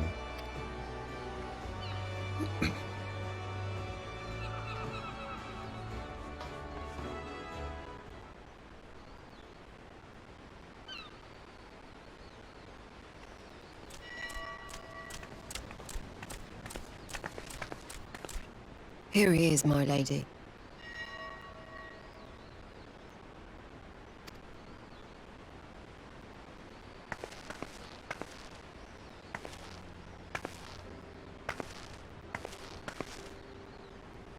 Gabu, it's been too long.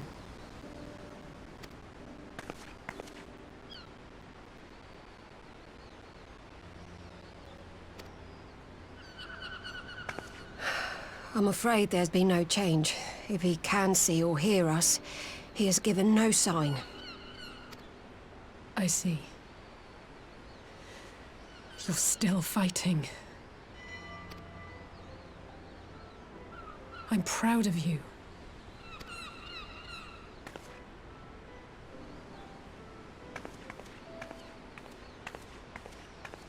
We promised that we would come and visit you together, didn't we? Alphino and I. I'm sorry that we haven't managed that yet.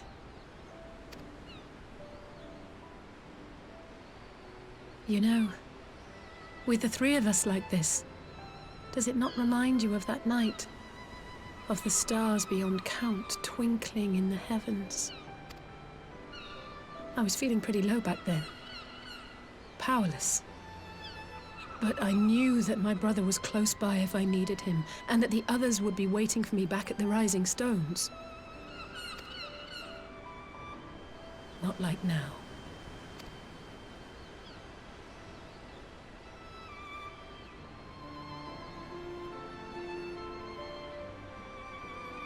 I've seen my share of trouble since coming to Eorzea. Been reminded again and again of my limitations, of how little I can change about this world. And I've come to know the sorrow of parting all too well. But to have the people I hold dear struck down before my eyes, and be powerless to help them, that I cannot bear.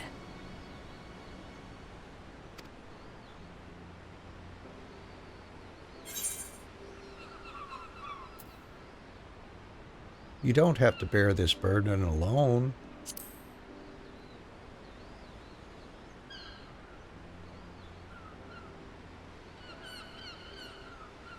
No, I don't. You're right. It's pure arrogance to imagine I can solve everything by myself. You'd think I'd have learned that by now. Thank you. I don't know what I'd do without you.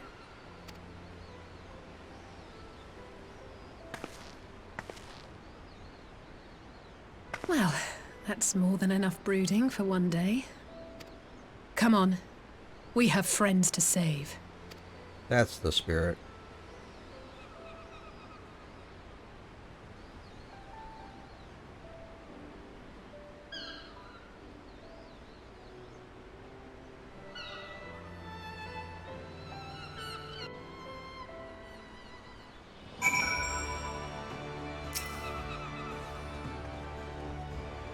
Let's return to the Rising Stones and take it from there.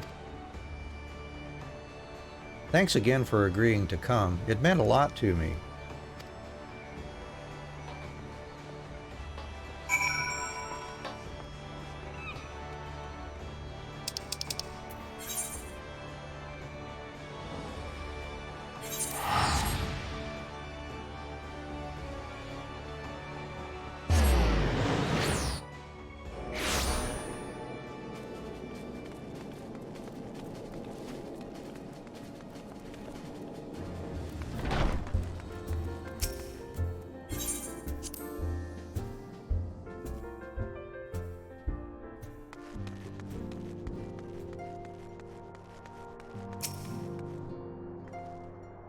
I did some thinking on the way back, and I think Hori is right. We need to seek outside help. Ordinarily, we would turn to our own experts on such matters, but they're both among the stricken. I will begin by reaching out to the myriad guilds and research institutions here in Eorzea. Additionally, Grandfather and Minfilia had a wealth of connections between them, and I mean to explore those avenues too. We'll find a way to save everyone, mark my words. Much and more has happened in recent days, some of it for the good, some not so. But all around me, people continue their fight. From the shinobi who search for Alphino to the Alliance members who make ready to move against the Empire, they march on in the face of great adversity, bearing heavy burdens. Everyone is playing their part, and so must I. You have your own part to play, I know, and it's bigger than most. So I won't keep you, just promise that you'll visit from time to time, and I promise I'll have good tidings to share with you when you do.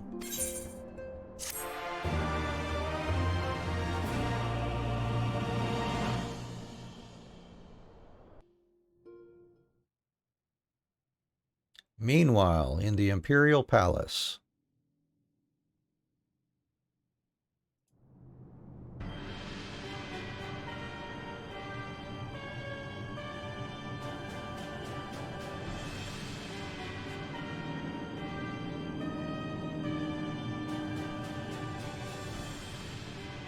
The Populares no longer present an obstacle.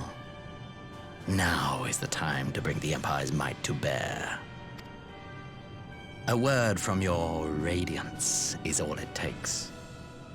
But one word, and the Imperial army will fall upon Alamigo as a pack of bloodthirsty wolves and tear that feeble nation apart.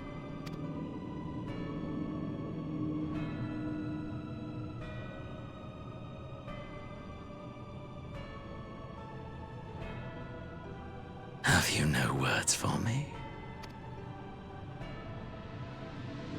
Despite the lengths I go to, an emissary playing the part of a fool? When first I took this face, I swore to use all of my knowledge, all of my power, to further the cause of the Empire. My deeds stand testament to my commitment. And with this adamant flesh at my disposal, I could destroy the Icon Slayer as easily as one might swat a fly. Why do you hesitate?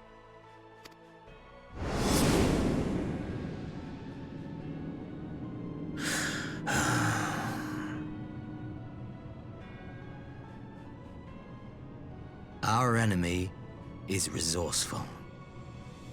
Though victory is certain now, it will not remain so indefinitely. Deliberate if you must, but be quick about it. We'll speak again when you have unburdened yourself of doubt. Until then, I take my leave, Father.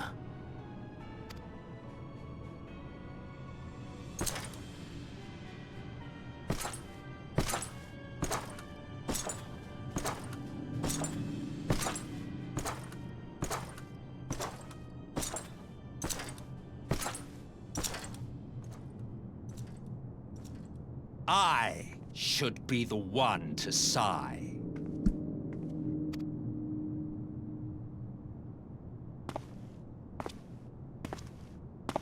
I played my part to perfection. I had earned my rest, and then, thanks to La Habrea's crowning act of idiocy, our favorite emissary sees fit to summon me back. Elidibus was ever a warrior. A most tiresome trait, would you not agree?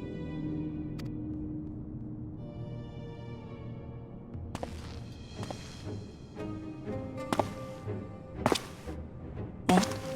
Have you no words for me either? No matter. I've long grown weary of this mummery. Now, my dearest grandson, let me remind you of your place in the simplest of terms. Yeah, oh, he is, yeah, favorite character for sure. Yeah, that is a very interesting character.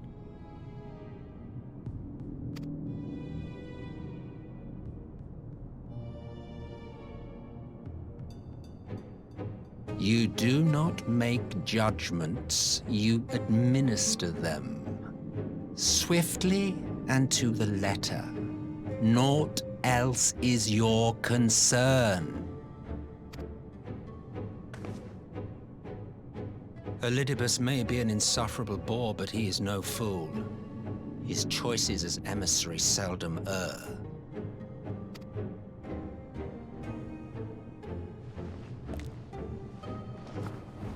If aught threatens the balance twixt light and dark, it falls to you to remove it.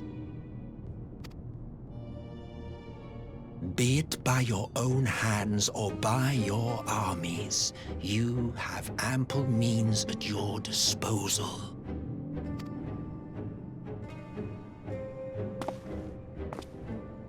That is why this empire exists, why I built it. Oh dear, have I touched a nerve? You always were an easy one to read. I pity you, I do. As they say, ignorance is bliss. And I know how much happier you would be not knowing the things you know. The founding father was an Ascian. And he created the Empire solely for the purpose of sowing the seeds of chaos. Well, that's pretty much it in a nutshell right there.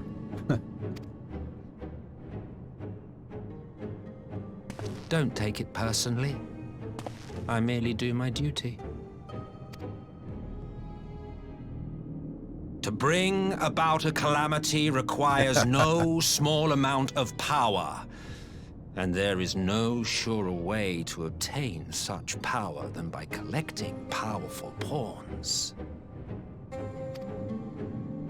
To that end, I have labored long and hard, and I must say I am quite pleased with my handiwork, paltry though it seems in comparison to Alag.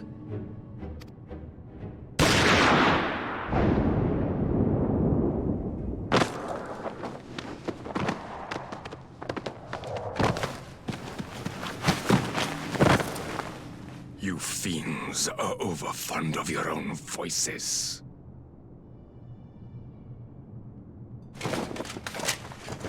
Mark me, Ascian. Man is the master of his own destiny.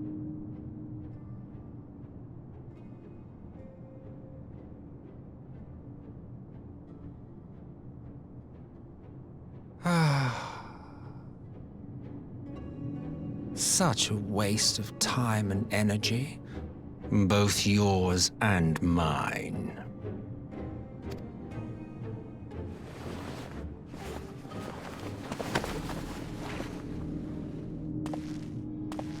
Lest you forget, you are Emperor now. If you wish to spout drivel about man's destiny, save it for the masses. It will serve to give them a sense of purpose, and you pliant pieces for the game.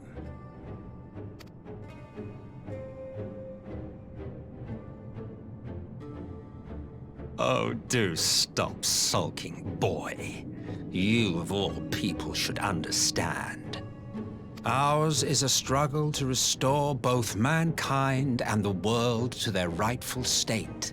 Viewed thus, our goals are one and the same.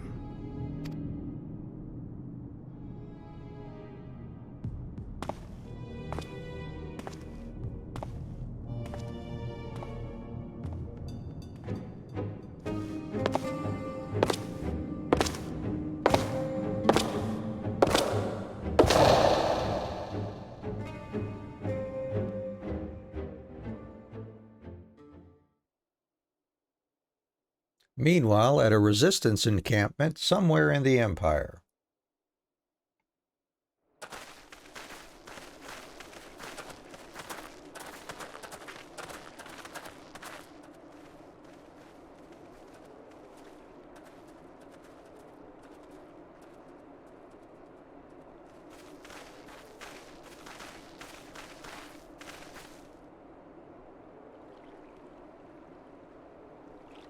What in the world?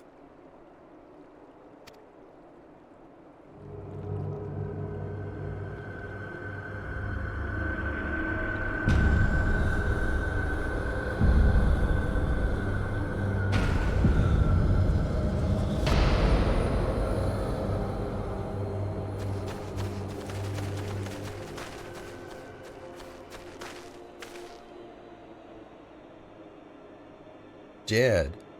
All dead. Yet I see no wounds nor any evidence of battle.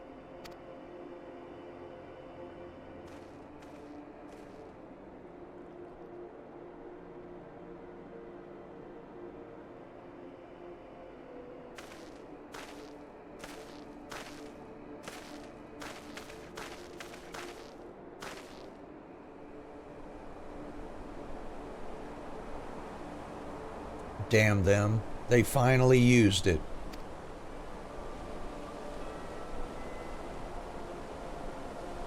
The Empire developed an alchemical weapon in Girabania, a gas. Black Rose, it was called, and to breathe it is to breathe your last.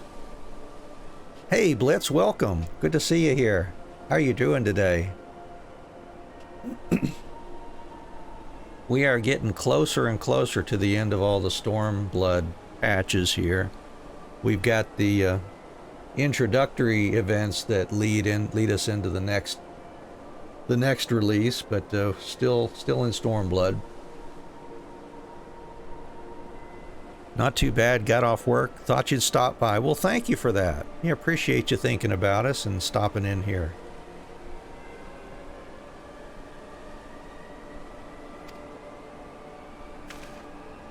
And that did this?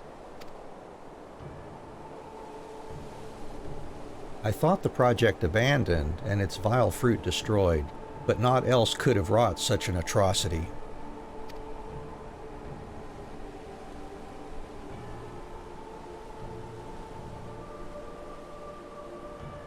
Fools, what do they hope to gain with this butchery? Can they not see that a rule won through terror will not endure? How many more provinces must they lose? Oh yeah, we just saw old Mr. Chaos Boy himself. Who reminds me, strangely enough, in a way, he reminds me of Q, from Star Trek. He kind of has that same kind of mischievous sort of quality about him, I guess, in my eyes. Yes, Sir Pricks a lot. Yes, indeed.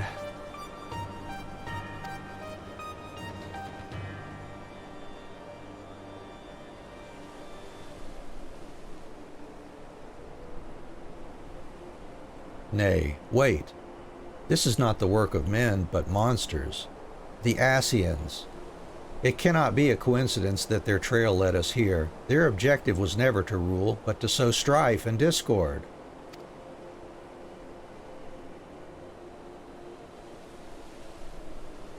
Such a crime does indeed bear the mark of the bringers of chaos. Black Rose cannot be allowed to kill again. We must find the Ascians and put an end to their plot.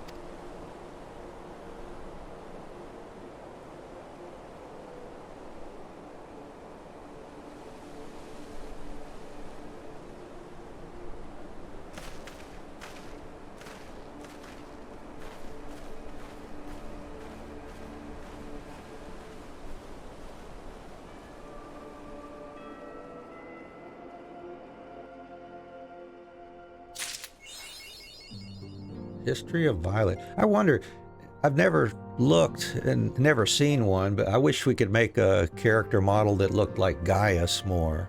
I wonder if there's a way to do that. Can you do that with a Rogadin or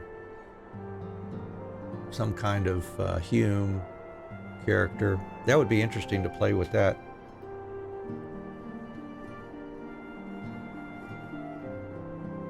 Scallywag.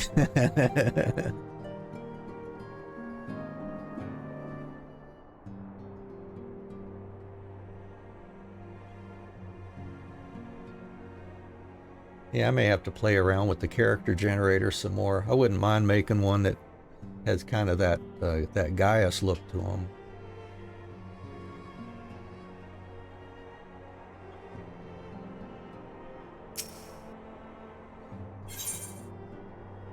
Even though they haven't revealed that's who it is yet, but whatever.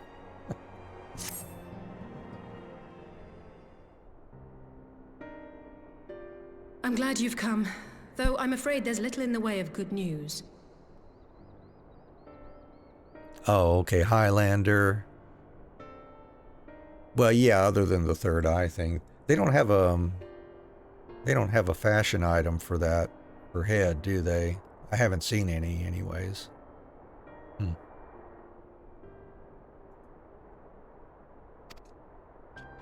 After you left, we reached out to both the Alchemists Guild and Stillglade Fane and attempted all manner of treatments. Oh yeah, they're the most normal human of the bunch. Gotcha. Yeah, I may play around with that later.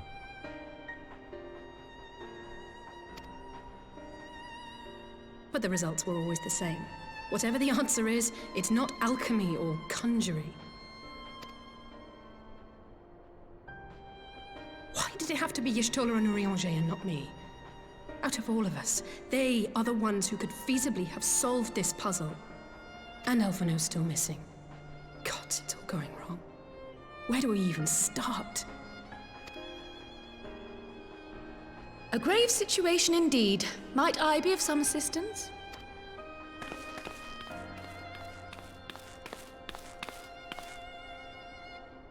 Kryle! I did not think you well enough to travel. When word reached me of the plight of our friends, I could not well stay away. As a fellow scion, not to mention your erstwhile mentor, this is one of those times you should feel free to call on me, regardless of my personal circumstances.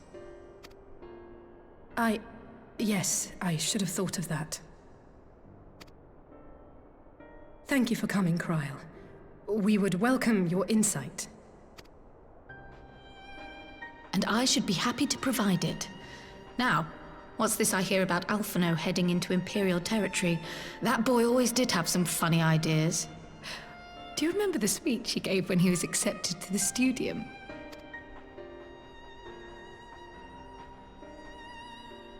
My life's goal is naught less than the salvation of this star.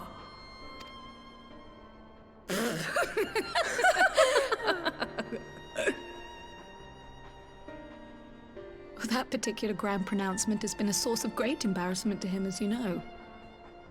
But the fact of the matter is, he meant every word and has lived his life accordingly. Yes, he remains altruistic to a fault, but I'm worried he was too fixated on his goals to see the dangers, as has happened before. You needn't be so concerned. Though his values remain the same, Alphino is not the blinkered boy he once was. Slowly but surely his eyes have been opened, thanks to a certain someone. A certain someone whom he'd be mortified to learn had heard about his little speech. Mum's the word, eh? Yeah, my lips are sealed. Don't worry. I don't say anything anyways. Right, I'd better have a look at our patients. They're in the infirmary, I assume. I'll need absolute quiet, so it would be best if I did this alone. If you'll excuse me.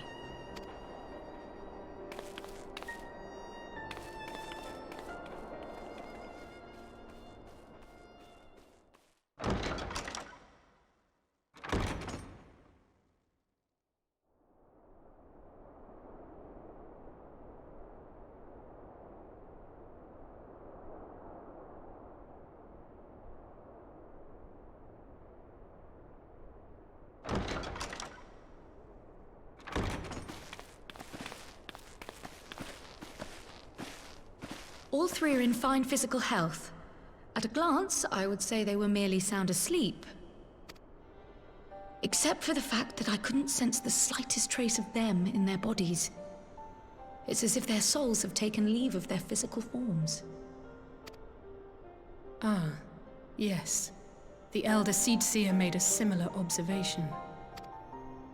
I've read the report. When you heard this mysterious voice, you described feeling as if you were somewhere else, yes? If we assume the ether which comprises your essence is being drawn to some other place, then it may be possible to follow the trail it leaves behind, just as we did in our search for Thancred. I wasn't around for that, but I can't imagine it was easy. Oh, it wasn't. But that's no reason not to try. I will have need of Master Matoya's crystal eye if I'm even to make the attempt. So I suggest we pay her a visit.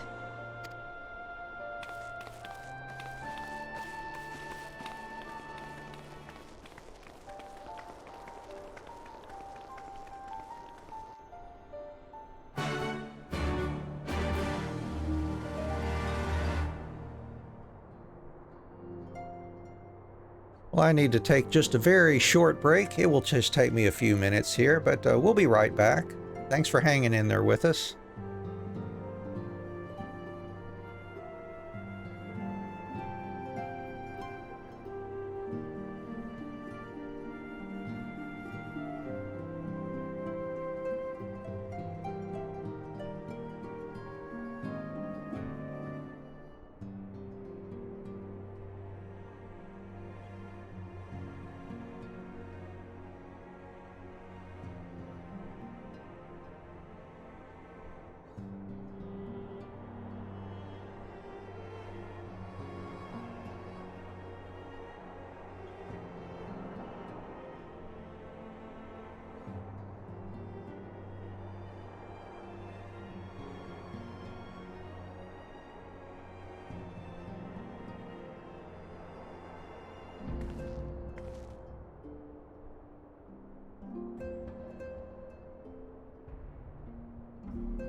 And thanks for your patience. We're back now. See, we've got to head over to Matoya's cave. Oh boy.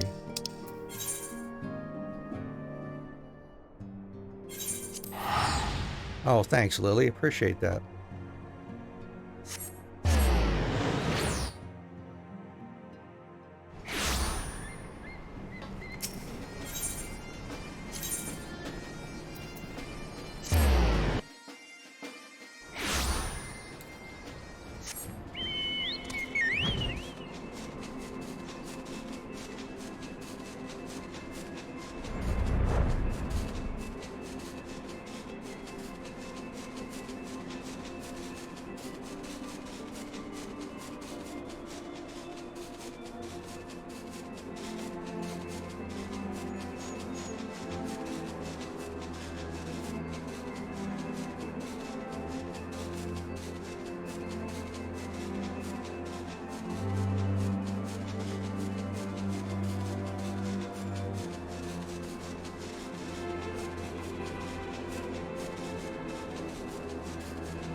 Just imagine what this would be like if you could auto path your way to places. You know, just click on your destination and your bird would just fly there.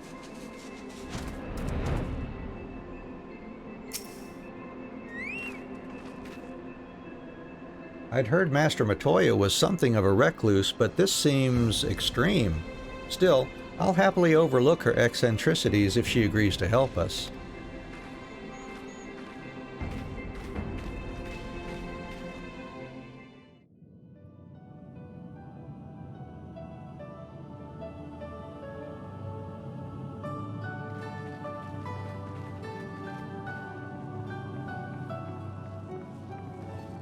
Come to disturb my peace again, have you? I hide myself away in a cave, and still you people insist on pestering me with your problems.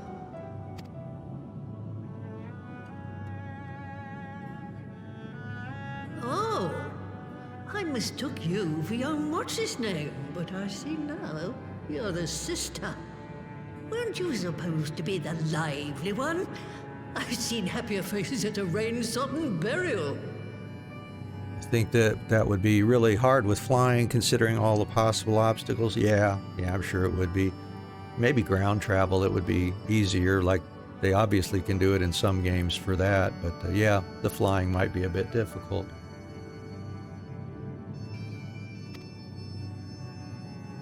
Well, I'm sorry to dash your expectations, but the situation isn't exactly conducive to gaiety.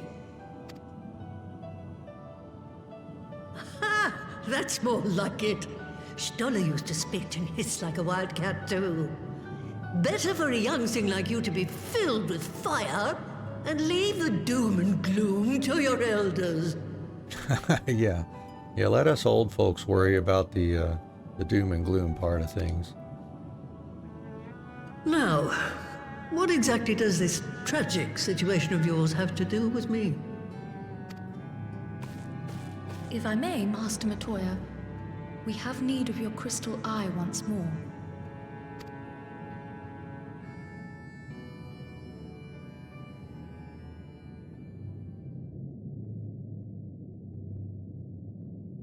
And Stoller is one of the afflicted, is she?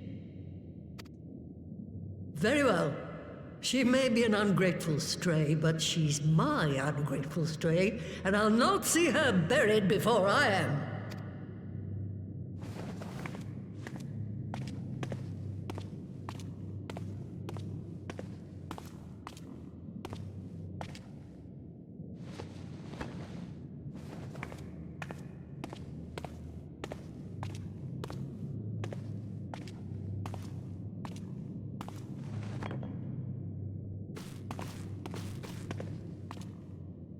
Right.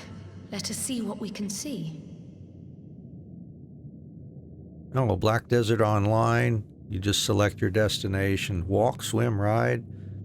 But there's no fast travel. Oh, okay. Because you have to get around like that then.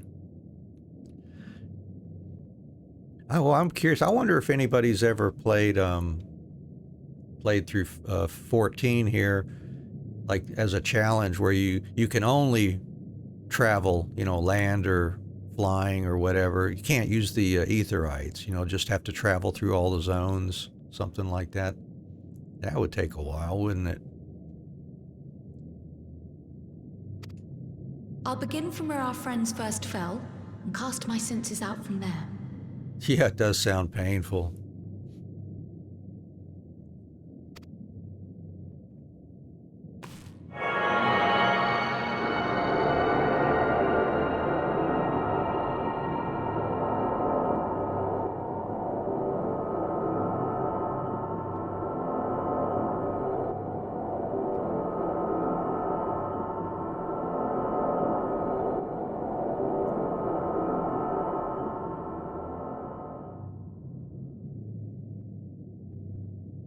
What is it?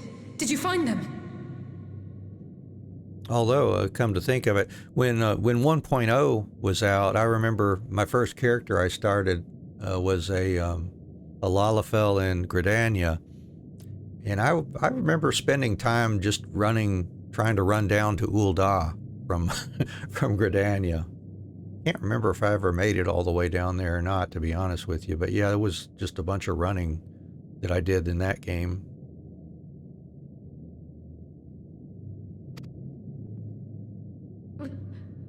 This doesn't make sense. How is it even possible? Yeah, I have played World of Warcraft before. I didn't go very far. I really didn't enjoy the, I just wanted to play through the story, really. I didn't enjoy ending up in zones, where they could, where PvP was enabled and getting interrupted while I was doing the story or some other task that I wanted to do. I didn't really enjoy that aspect of it so much, so kind of gave up on it after a while. It was kind of interesting. I tried the crafting there for a while, trying to get through the story some, and but yeah, never really was fully into World of Warcraft. How is what possible? Kryl, what did you see? The threads, they just ended. And no, I didn't lose track of them. I followed them as far as they went. It's as if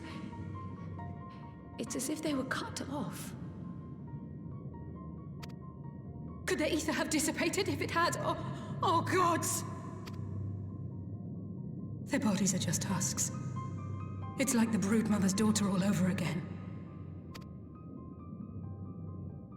No, this is different. The Kalyana girl was already dead, body and soul, when Lakshmi effected her resurrection. Oh, you remember all of you wanting to play different races, but level together, so you ran from the different starting zones to meet in Goldshire. Oh, wow. Yeah. Well, that would be kind of fun. That sounds interesting. Aye, let's not jump to conclusions. If their physical forms yet breathe and show no signs of wasting, then it follows that their souls must still be intact somewhere. But where? That is the million-dollar question. That's the question, isn't it, girl? Death has not taken them to the ethereal sea, yet there are no tracks left for us to follow.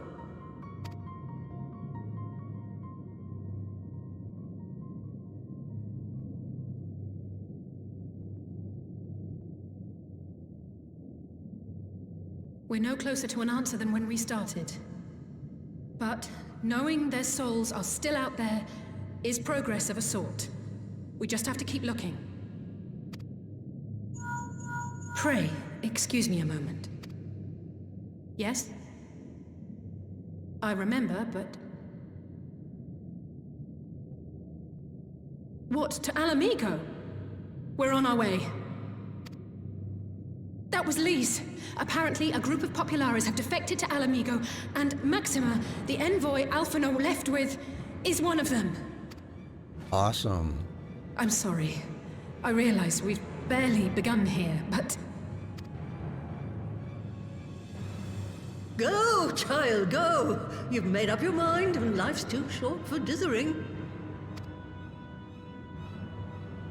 I'll do some digging in the meantime and see if there isn't some other method we could use to continue the search.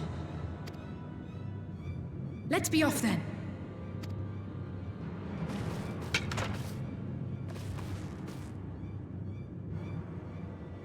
Oh, not again. The enchantment barely seems to take these days. I chalk it up to old age, but I rather doubt it's that simple.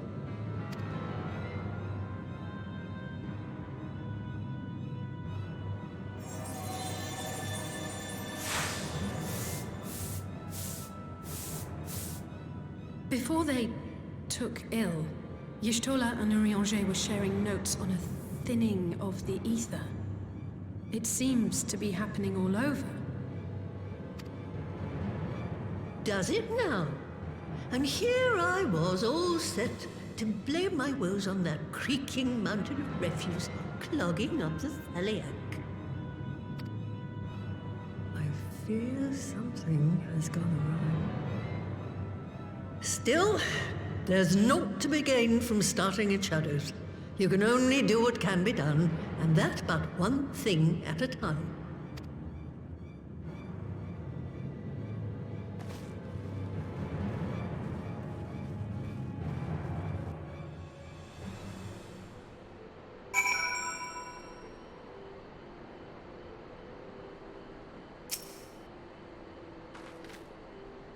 So, that was the woman who tamed Y'shtola. I had the distinct feeling of being grabbed by the scruff of the neck and having the nonsense shaken out of me. When Alphino is back, I'd like to visit again and ask her what tales she has of Grandfather. The little broom just triggered memories of having to learn the poem The Sorcerer's Apprentice. Oh my gosh, yeah. Yeah, it looks like that comes right from, at least right from the movie that I remember seeing about that.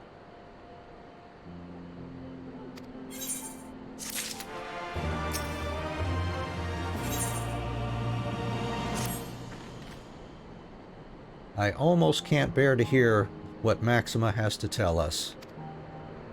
But it can't be bad news, can it? Lys would have said, unless... there's no point speculating. Lys said she'd notify the guards of our coming, so we should head straight to the palace gate in the Alamegan Quarter. Every German child has to learn that poem in school at one point or another. Ah, okay. I'll be praying for good news. Learn what you can about Alphino's plight, and leave the search for our friends' lost souls to me.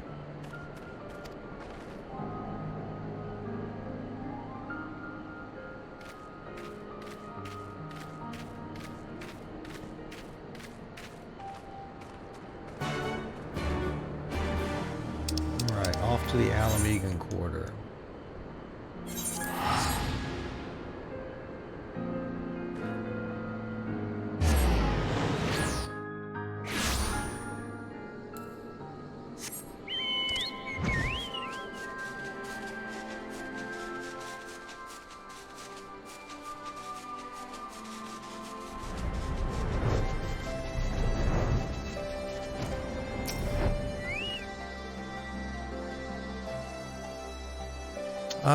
I'm trying to remember, Lily. Let's see.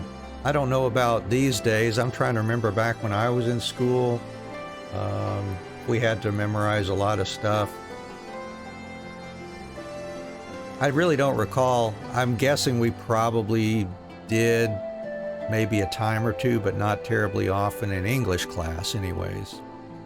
I can't think of, we didn't have like specifically literature class. That would have been part of our English studies. Yeah, that's all I remember too, just going through the course and having to take tests.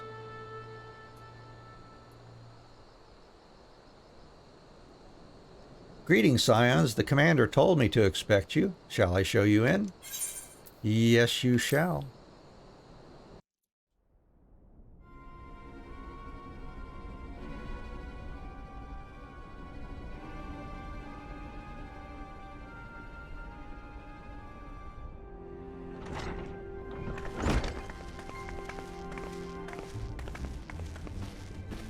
I'm sorry to drag you halfway across the realm, but when Maxima mentioned Alphino, I thought you'd want to hear the news in person.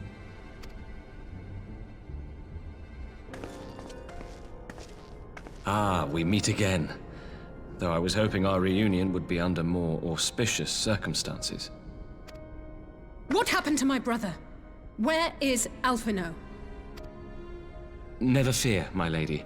Your brother was in fine health when I took my leave of him, and I have no reason to assume that has changed. You assume? If you will allow me, I shall endeavor to explain events. Our troubles began not long after we departed Doma. While crossing the burn, we were fired upon by the Emperor's personal guard and forced to make an emergency landing. As we stumbled from the wreckage, our attackers fell upon us again, and we would have perished there and then were it not for the intercession of a third party, a band of mercenaries whose leader claimed to pursue a vendetta against the Ascians. This shadow hunter, as he styled himself, then escorted us out of the wastes to relative safety. Upon arriving back in civilization, I gathered my Populares colleagues and prepared to flee the Empire. Master Alphino, however, declined the invitation to join us, preferring to continue his investigation into the Ascian threat. Well, at least he's not lying in a heap in the burn. Tell us more about these Ascian hunters. Who are they? And is Alphino still with them? He is. As to who they are, I'm afraid I have nothing to tell you. Beyond the fact that they root out and destroy Ascians, they were unwilling to divulge anything which might serve to identify them. They would not even reveal their next destination. But Master Alphino asked to accompany them all the same. Since parting company with your brother, we've been engaged in a game of cat and mouse with the Emperor's guard. We made our way through province after province, finding the army busy restoring order wherever we went, until we finally arrived here in Alamigo. I cannot thank Commander Aldin enough for giving us such an unexpectedly warm welcome. I'm not inclined to turn away refugees, no matter which land they call home. And if they can tell me how things lie in Garlemald, all the better. On that subject, there is much I would tell you. During the course of our journey, we heard tales that an entire rebel army had been slaughtered in the space of a single night. It would seem my former comrades grew tired of putting down uprisings in the conventional manner, and chose instead to bring a formidable new weapon to bear. Details were sparse, but the rumor alone was enough to dampen the flames of rebellion. I have also heard reports that several companies have withdrawn from their designated provinces and begun marching westward. It is my assessment that the Empire's forces are mobilizing for a large-scale military engagement. Westward? You mean they're getting ready to invade Alamigo? We knew this was coming, but not that it would be so soon. We've barely even begun to shore up our defenses. They won't stop an invading army. No, they won't. Oh, let's see, there are lots of German poets, and you had to not only memorize and recite the poems, but also deconstruct them. Oh, wow. And analyze stylistic devices and rhyme schemes. Oh, yeah. That sounds like some serious study there for sure, Lily.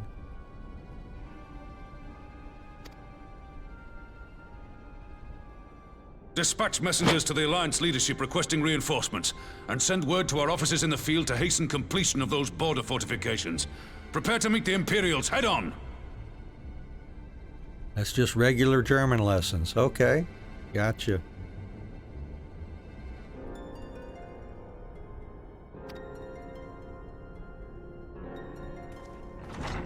No matter how quickly we act, we still want for time. When the enemy comes into view, our best recourse will be to open negotiations with their commander, and see that the ensuing proceedings take as long as possible. Would you and Alize head to Doma and let Lord Hier know about this? I'm sure he'll want to hear about Alphino too. Yeah, you always hated the, what do you think the author meant when they said this? Oh, yeah. Yeah, well, it gets you thinking. I can understand why teachers do that, but yeah, it's can be a challenge sometimes. Consider it done. We'll send word when... Uh-oh. Untold sorrow must be changed. Ahead looms a calamity. Eon become instant. Throw wide the gates.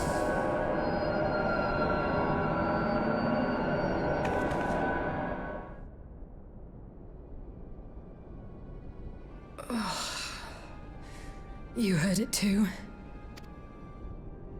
Well, at least we're both still standing. Oh, thank the gods. I thought we'd lost you for a moment there. Why does this keep happening? I wish I knew. Nothing we've tried has brought us any closer to an answer. We'll keep working on it. But first, we need to go and see Lord Hien.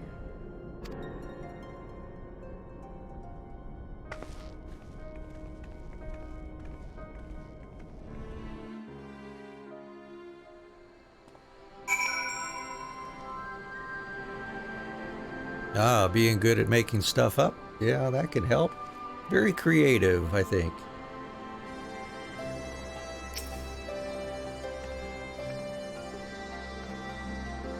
So, Alphino is safe, for the present at least. Now all we need to worry about is a full-scale Imperial invasion. I'm actually glad Lise tasked us with visiting Lord Hien. Better to be dashing from place to place than sitting around stewing over things we can't change. To the Enclave.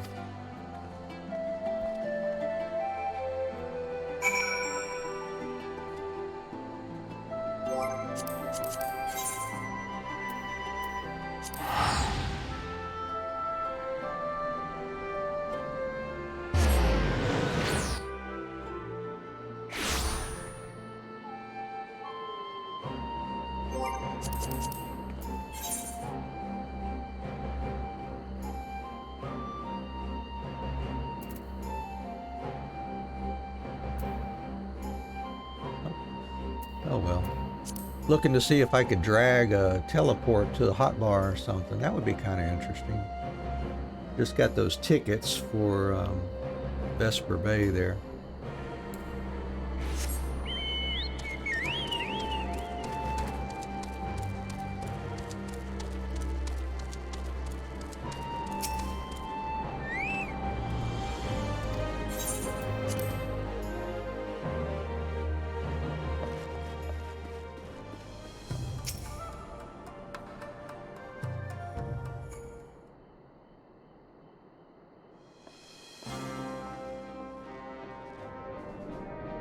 Greetings, my friends. I was just discussing future endeavors with the members of our newly formed alliance. The Kojin and the Confederacy you already know, and it was your own strength of arms that won us the cooperation of the steppe tribes. We have also been joined by our neighbors from Naksha and the indomitable citizens of Dalmasca, though the scattered nature of the latter's resistance will somewhat delay their official induction. These proud peoples have united under a single purpose, to stand against the tyranny of the Garlean Empire.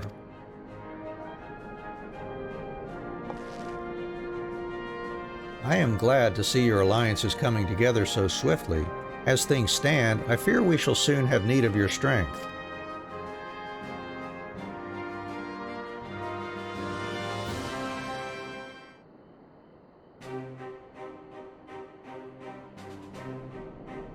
I thank you for bringing me news of Alphino. His fate is never far from my thoughts, and not only because he is our emissary. As for this sudden deployment of Imperial forces, I agree that Alamigo would be wise to shore up its borders with all haste. Every report we receive from our shinobi indicates a massing of troops in the western provinces. It seems all but certain that the Empire is poised to bring its fist down upon Eorzea. and I would help deflect that blow. But I cannot risk sending reinforcements just yet. We will remain vulnerable to airborne assault until our wall in the burn is in place. The all-important Allegan energy barrier. The energy barrier, yes. I thought to call it something more auspicious. A name drawn from the four lords of legend, perhaps. Serious Aegis, or some such. Well, just a thought. The Ironworks engineers report that they have finished calibrating the generators and are ready to proceed to the testing stage. Have you time to attend the first test? You've seen the field which protected Azus Law firsthand, and I would be interested to hear how you think ours compares.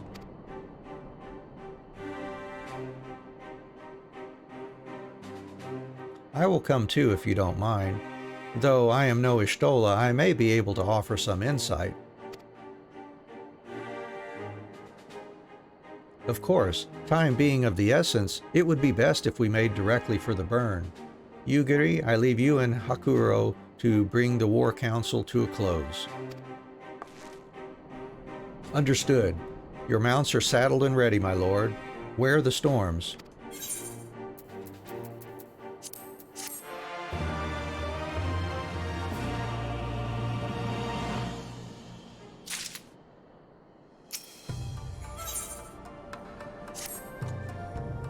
We will cross the burn by Yol and Falcon as before. Join me at the overlook near the House of the Fierce.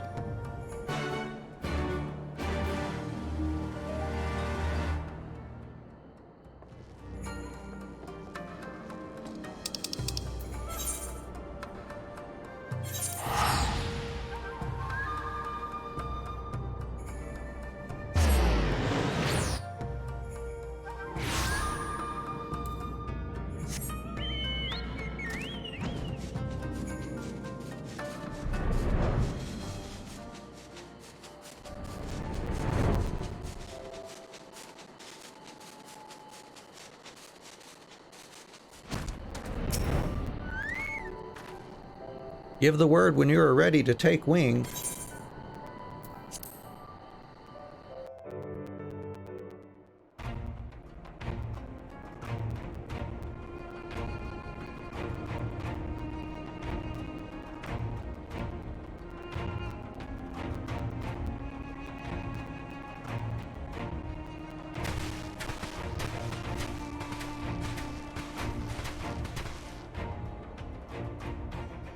It seems the engineers have matters well in hand. Should the barrier work as we intend, Doma will be free to reinforce her allies in Alamigo without fear of weakening her own borders. Honored friends, the time has come to put your hard work to the test. Start the generator.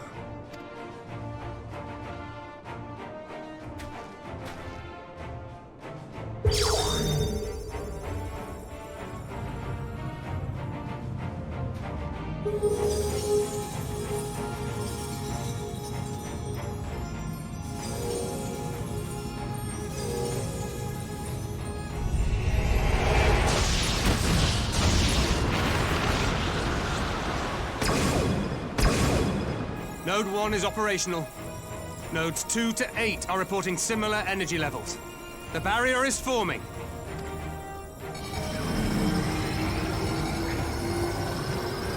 $1,000 yards, 2,000, 3,000. Expansion remains smooth. No fluctuations detected.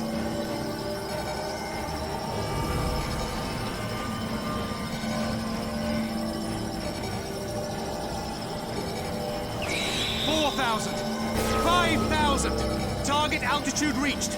The barrier is holding steady at 5,000 yards. We've done it!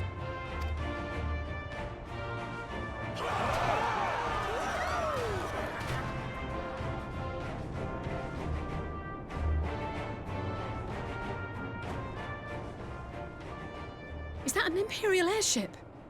Of all the rotten timing. But this is a gift, Mistress Alize. They can test our new wall for us.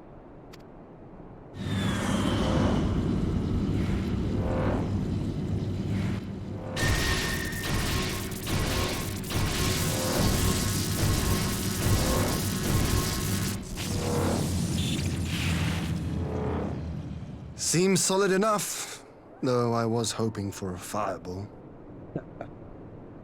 Aww.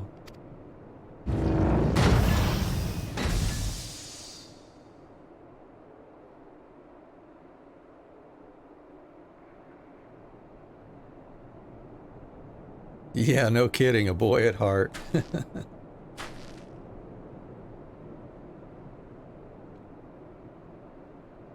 Oh, Shadow Hunter. By the gods, it's Alphino. What are you? Let me go! He has my brother! Lower the barrier!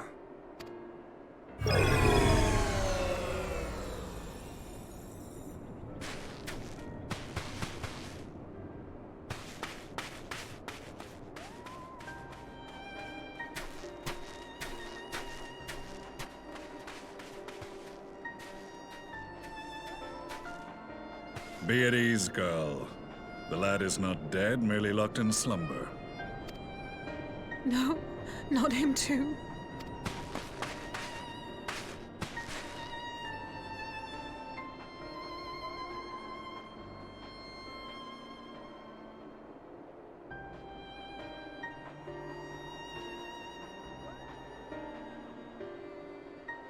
We could identify no cause and found no remedy. Thus I sought to return him to Doma, and into the arms of Lord Hien himself, it would seem. It is a day for fated reunions. Would you not agree, adventurer? Or should I address you as the Warrior of Light?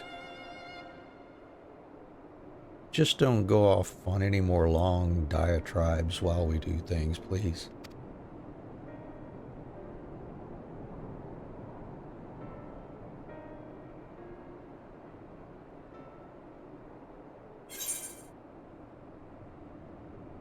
Gaius van Baelsar. Aye. Gaius van Baelsar. The Black Wolf. That was the title I was given. One I have long since relinquished. Yeah, no kidding. Stay away from elevator monologues, man. I mean, gosh. Did you really have to be talking about all that while we were just trying to get to the next fight?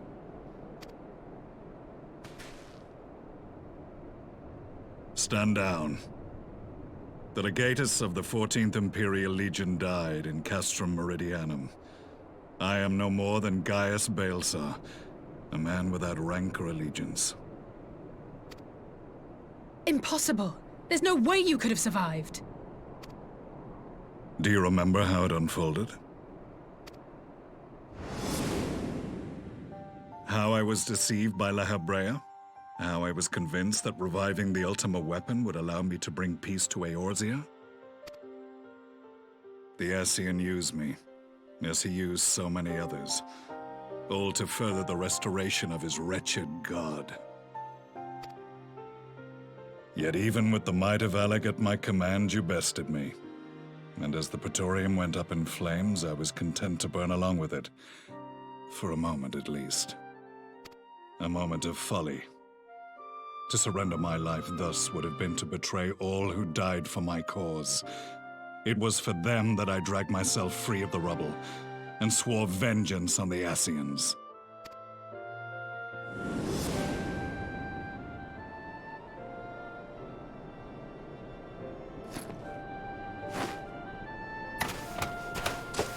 The Black Wolf has shed his pelt, never to return to Garlemald or her legions.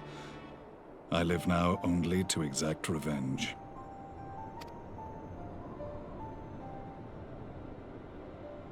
My principal quarry was to be La Habrea, whom I gather you have since ushered onto oblivion. So much devastation was not his intention, after all.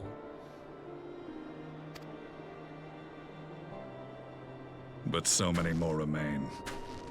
Long as their kind lurked in the shadows, laboring to sow chaos throughout our world, I would see each and every one dragged into the light and put to the sword. Running Praetorium too often. Yeah, you did mention last time you've been running that a bit, haven't you? Are the Scions not of like mind? In this single respect, perhaps. Then I shall continue the partnership the boy began, and share what intelligence I have acquired. Among the Ascians, the black-masked ilk are subordinate to those who wear red. This you already know. Yet among the red there exists a hierarchy. Those set adrift with the shards clearly stand below those still joined to the source. Nabriales, who once dared to intrude upon the Rising Stones, belonged to the former group, and while he was indeed a dangerous foe, his powers were inconsequential next to the paragons of the Source. The first was La Hebrea, who plagues us no more. There is also the white-robed Elidibus, and the elusive Emmet Selk, about whom little is known. Oh, yeah, from Moogle tombstones. Ah, that's right. We have files on La Hebrea and Elidibus, but I believe this Emmet Selk is new to us? As I assume my brother told you, we have evidence to suggest that an Ascian now walks in the body of the Crown Prince. Have you identified this interloper? Elidibus seems the most likely culprit. As emissary, it is his role to maintain the equilibrium between darkness and light. Your many deeds in Hydaelyn's name have upset the balance, and I believe he seeks to restore it by throwing his considerable power behind the Empire. As a leader of the Ascians, he is one of our primary targets. It was on the trail of this very prey that the boy and I came across the scene of a failed uprising. In the absence of a single Garlean casualty, we inspected the bodies of the rebels, and the lack of any external injury drew my immediate attention. They had been slain by Black Rose, an alchemical invention of the Imperial Army. When I yet served as legatus, I ordered its production halted, and all stockpiles destroyed. Toxic gas is not a tool of conquest, but of extermination. Toxic gas? This must be the new weapon Maxima warned us about. Something deadly enough to sweep away all resistance in a matter of hours. Gods. You don't think they're planning to use this in Alamigo, do you? Put your fears to rest. We infiltrated the production facility and destroyed all existing stores of the chemical along with the plant itself. Even should they rebuild the operation, they will not soon manufacture another batch. Regardless, I would draw your attention to a directive we discovered in the plant's records. The document was marked with a recent date and authorized with the signature of one Zeno C. Galvus.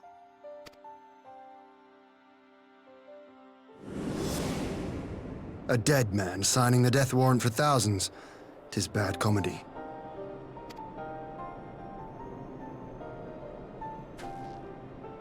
But the tale does not end there. Within that same facility was a chamber filled with devices of elegant design. Cloning technology, we realized. And what should we find in each and every incubator? But a young Emperor Solus.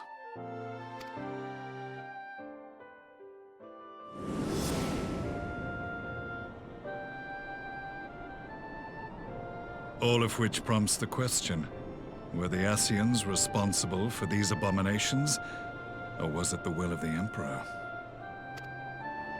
I must know which hand guides the Empire. Though I have given up my rank, I am yet a son of Garlemald, and I will fight for the future of my homeland.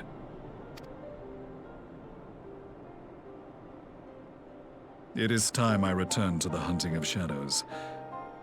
We should focus on our common foe. To reopen old quarrels now would serve no purpose. You saved my brother's life, so I'm willing to let sleeping dogs lie. But in truth, it's not my decision to make.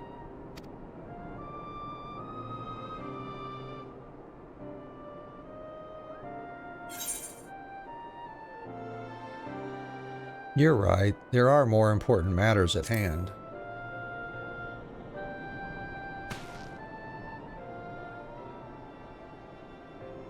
There was a time when I scorned those who placed their faith in false gods, even as I, in my blinkered conviction, place mine in Ascian promises. Unlike yours, my strength of will and my restraint was found wanting. We shall meet again, warrior of light.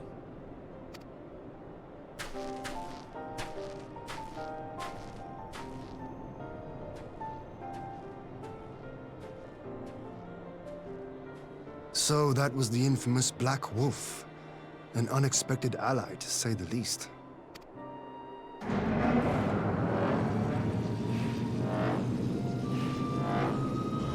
Well, I am content to leave the fine-tuning of the barrier to cleverer minds. Let us bid our friends from the Ironworks farewell, and see what can be done for Alphino back in Dorma.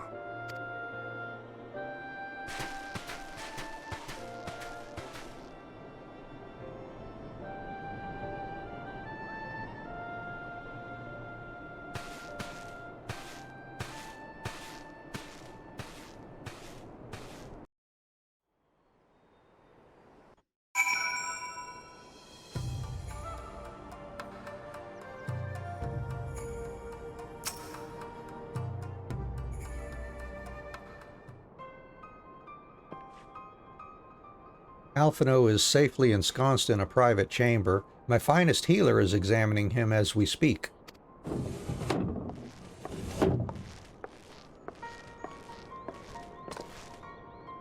I've spoken with the physician, and there are no outward signs of illness. Alphino is lost in a sleep from which he cannot be awoken, just like the others. It seems that even the lands of the Empire were not far enough away to escape that cursed voice. I share your frustration, Alice. I do, but Alphino is returned to us alive and otherwise unharmed. All that remains is to find the means to wake him. Until then, you can but fulfill your duties as a scion, yours and your brother's both. You're right, of course. There are arrangements to be made and little time to make them. To business then, my lord. Now that we know Siryu's wall works as intended, can we expect reinforcements for Alamigo? You most certainly can. As promised, we will send troops to bolster our allies in Eorzea without delay. Pray be aware, however, that they will not arrive without delay. Save for some few who boast teleportation magics, the bulk of our force must be transported by sea, a lengthy voyage for which the smaller vessels favored by the Confederacy are ill-equipped. Accordingly, I mean to enlist the assistance of the East Aldenard Trading Company in finding suitable ships. As for navigating the distances in question, we are in the happy position of being able to call upon those who plotted the course of my people's exodus to Eorzea. Beyond the procurement of ships, I think it unlikely that our East Aldenard friends will consent to any involvement in military operations, but I am certain they will afford Alphino a berth aboard one of their vessels. I shall have a Kyrujan accompany him every ilm of the way to the Rising Stones. You have my thanks, Lord Hien. Yugiri, I will go on ahead with our friends to Alamigo. Enlist all those capable of teleportation and put them at the disposal of the Eorzean Alliance as soon as possible. They will form the vanguard. Yes, my lord. This is exactly what we'd hoped for. Lys and the Alliance leaders will be glad indeed to welcome the combined strength of the East.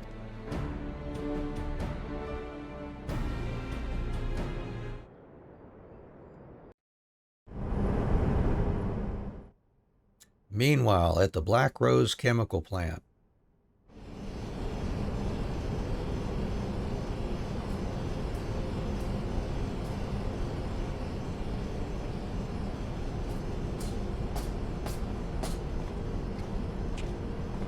Our supplies of Black Rose have been ruined, but the new plant is already under construction. We should have the first batch ready in time for the offensive, Your Radiance.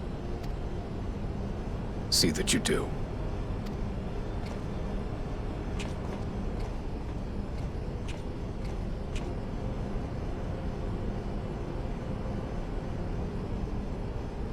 Ah, yes, the infamous Black Rose. If I recall correctly, Gaius did not much care for the invention.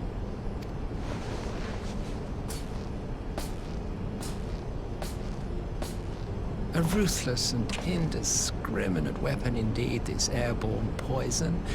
It seems you are capable of making decisions worthy of your bloodline. With no gift for sorcery, we Garleans must look to Magitech to even the odds. If it spares the needless deaths of our soldiers and serves the cause of this empire, there is no method I would not employ.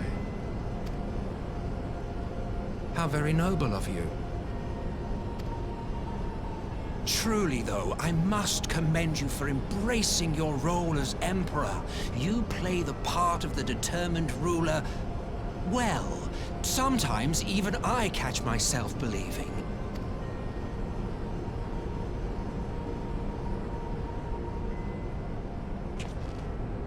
A silent agent of death.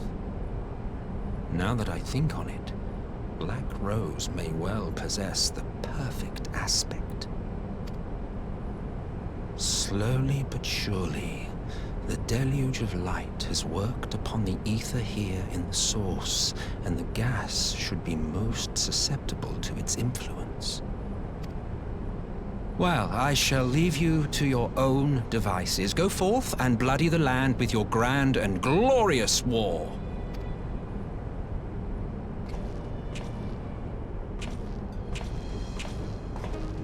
While you do what, precisely?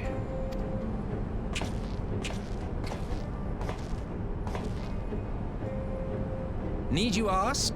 I will be doing what all Ascians do. I'm gonna be all Emmett Selkie-and like. I am well aware that your kind exists only to usher in the next calamity. But you seem oblivious to the harm your singular agenda causes to the Empire.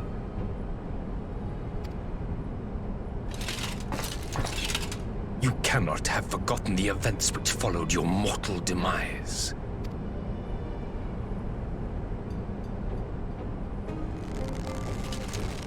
Our homeland was plunged into civil war for your failure to name a successor. The edifice you so carefully constructed was but a hair's breadth from collapse.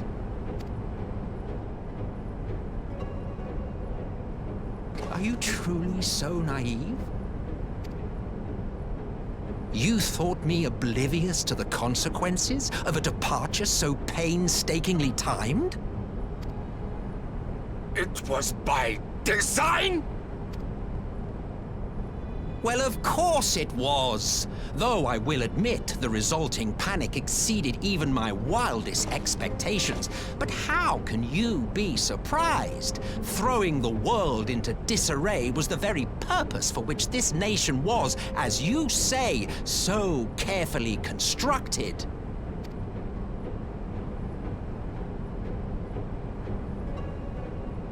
Now, if you have no further questions, I must be on my way. Since we may not meet again in this lifetime, it would be remiss of me not to offer a word or two of gratitude. I really must thank you for this surplus of vessels. I can mold any host into my own image, but having bodies tailor-made for me in this fashion is so much less tiresome. Oh yeah, that voice. It's just perfect. You dabbled in Allagan cloning techniques, yes? It certainly is a compelling, not to mention entertaining, field of research. And of all the options available, you chose the founding father on whom to experiment. You have a twisted streak to you, Varus. Like grandsire, like grandson, hey?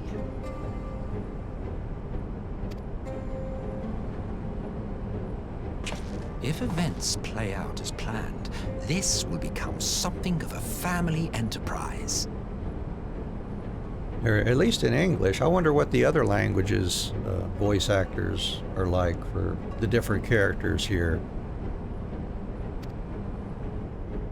You will be the capstone of this world, I the anchor and shard, and together we will give the lie to this star's fraudulent existence.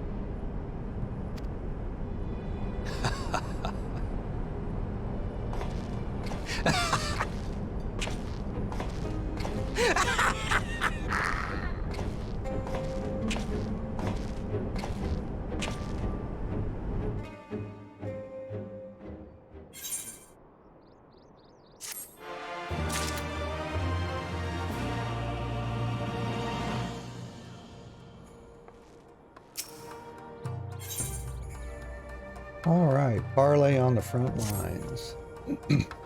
We must leave now to convene with Eorzea's leaders, and it may be some time before I return to Doma.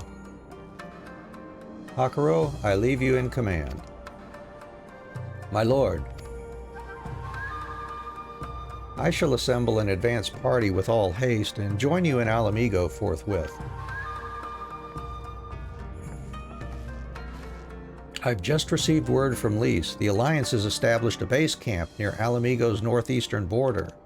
Once we've arrived in the locks, we're to report to a resistance officer stationed in Porta Praetoria who will point us in the right direction. Let's not keep them waiting.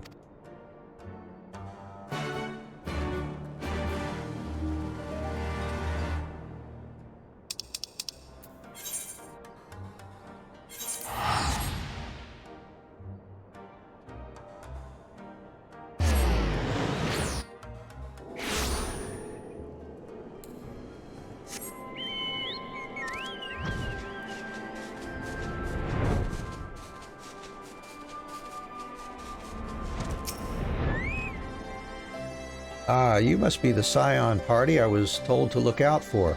If you'll follow me, I'll take you directly to Alliance headquarters.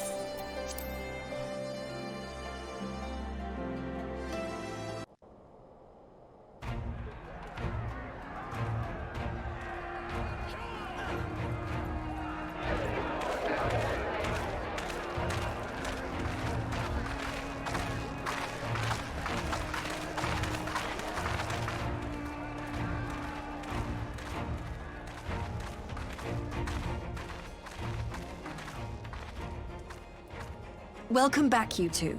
Greetings, Lord Hien. Glad you could join us.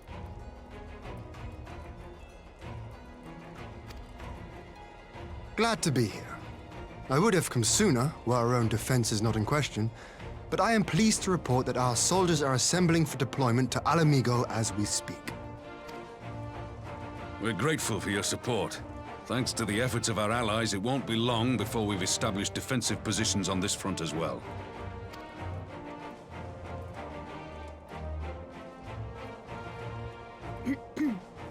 We have some good news, too. Alphino has come back to us. As for the bad news...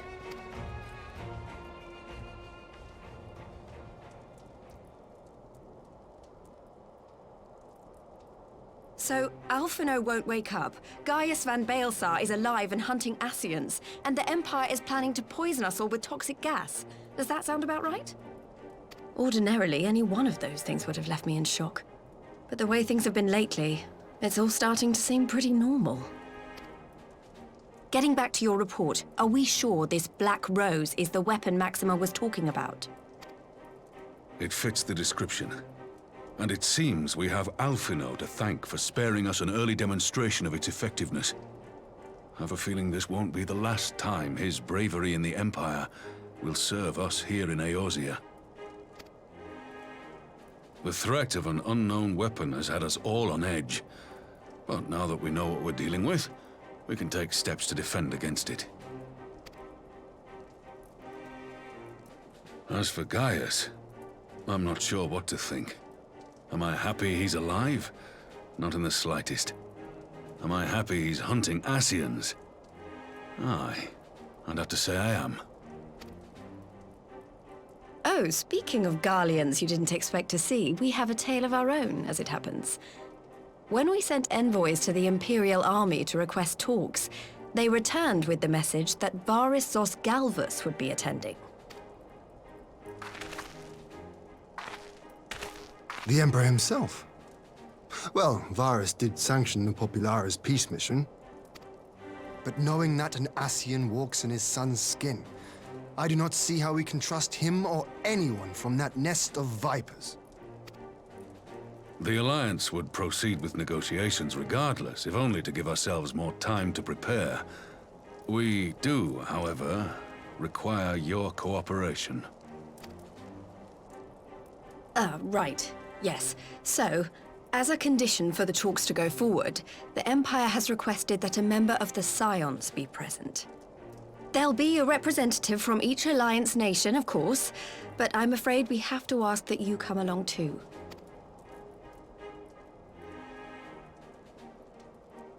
God, Lise, you know how much I hate politics.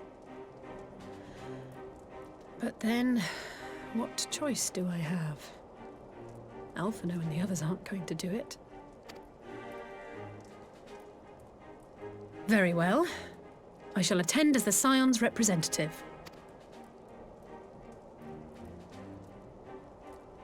In case you're wondering why I didn't ask you, the Empire also requested the presence of Eorzea's champion.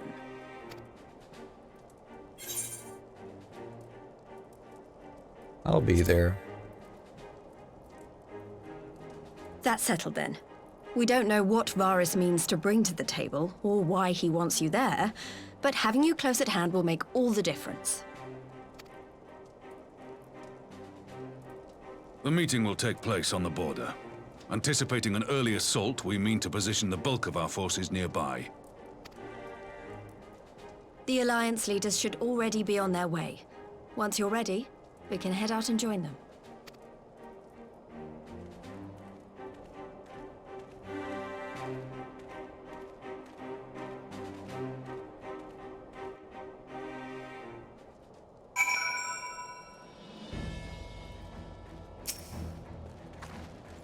Well, I don't suppose it's polite to keep an emperor waiting too long, shall we?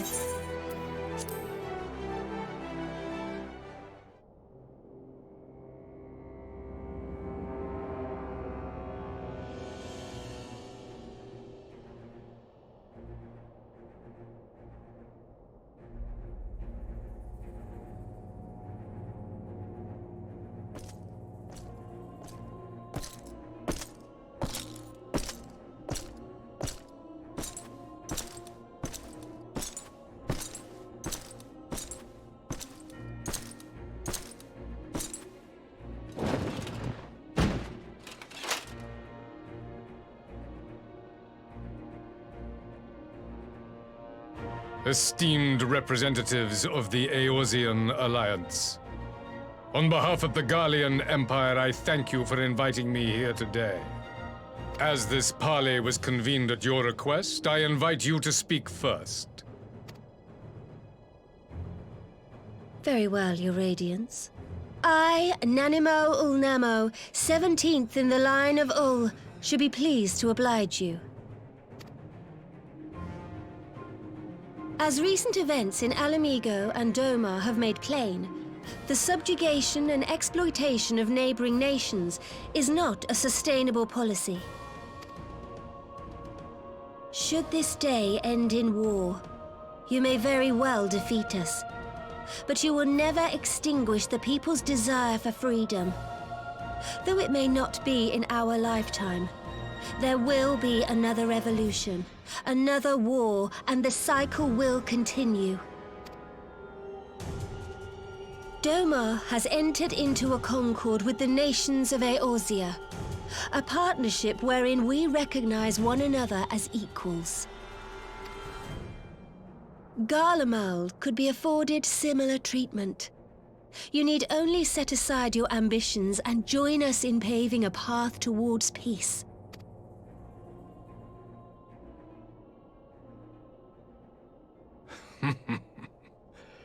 You will not win me over with sophistry, Your Grace.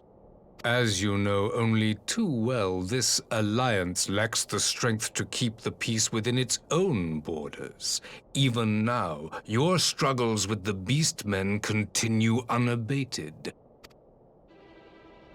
Divided, you sow this fertile soil with the seeds of your differences and reap naught but discord and chaos for your trouble.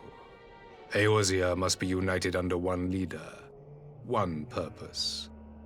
I would offer you both and bring an end to your strife. With all due respect, Your Radiance, the only thing that you offered the people of Alamigo was fear and hopelessness.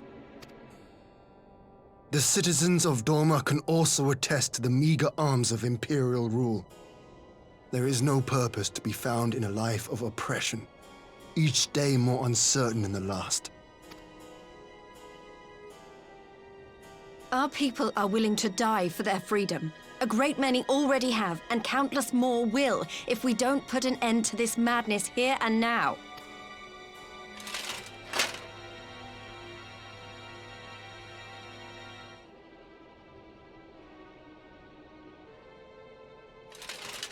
We brought order and stability to your lives.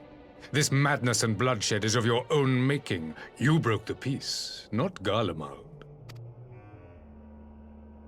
Peace. Order.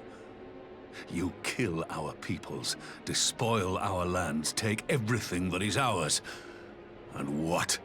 You expect us to lick the boot that grinds our faces into the dirt?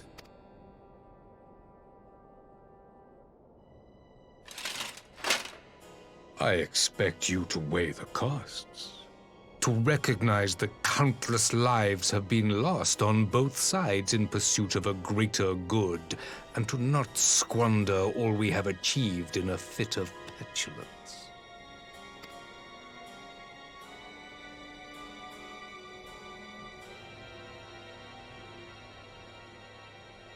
Your Radiance, I fear I can personally attest to the dangers of pursuing one's vision with such righteous fervor. For 1,000 years, the Holy See of Ishgard waged war with dragons. 1,000 years of sacrifice, of sorrow and hate, in which we bathed in the blood of friend and foe alike. Had it gone on any longer, we may well have drowned. Yet we have chosen to raise ourselves out of this bloody spiral, and have since made peace with our former enemy. So I understand. No doubt the dragons were more receptive to your overtures in the wake of their leader's demise.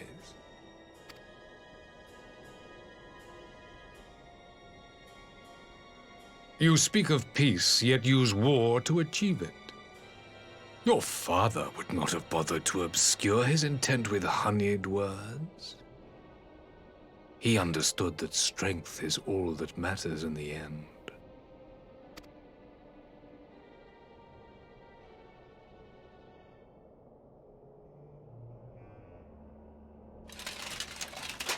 Without his clarity of vision, I can but wonder what will become of Ishgard and her people.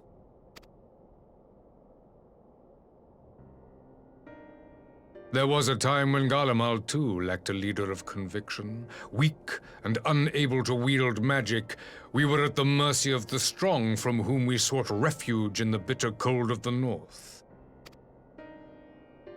Were it not for the discovery of ceruleum and the subsequent development of magitech, we might never have gained the power to take back that which was rightfully ours.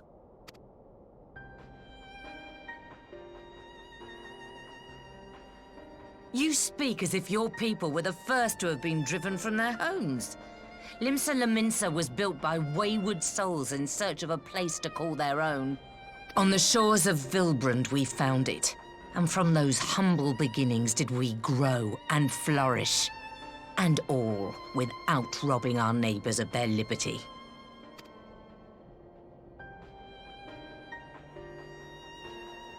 So saith the pirate. Am I to believe that you simply asked the kobolds to yield up their lands and that they were happy to oblige you? That you did not drive them out like rats in the hold of one of the many ships seized by your privateers.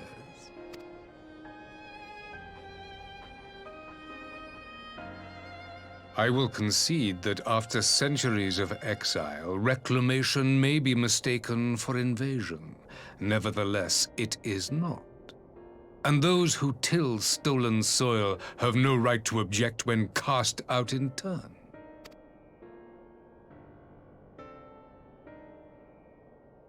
Your uncompromising nature rivals that of the Ixal. They too lament circumstances which they themselves perpetuate. Were they but to embrace peace, we would welcome them with open arms. Indeed, some few have done just that, and now receive of the 12's Wood's bounty. Would that your people might learn from their example.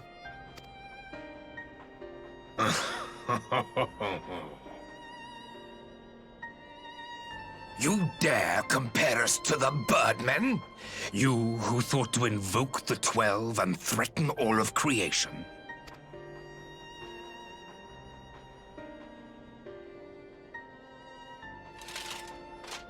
I came here in the hope of finding some speck of common ground, but I see now these discussions will accomplish nothing.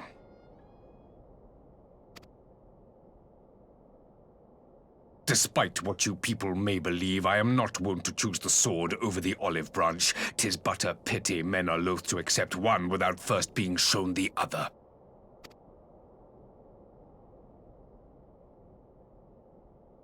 Wait! I beg you.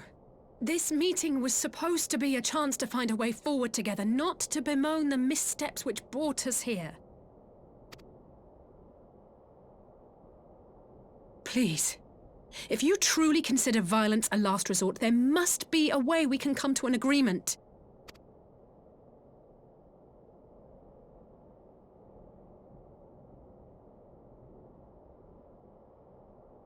As Mistress Alisaie says, we did not come here to bicker over the past, but to discuss how we might strive towards a brighter future. Emperor Varys, may I suggest a short recess, that all present might compose themselves prior to beginning anew?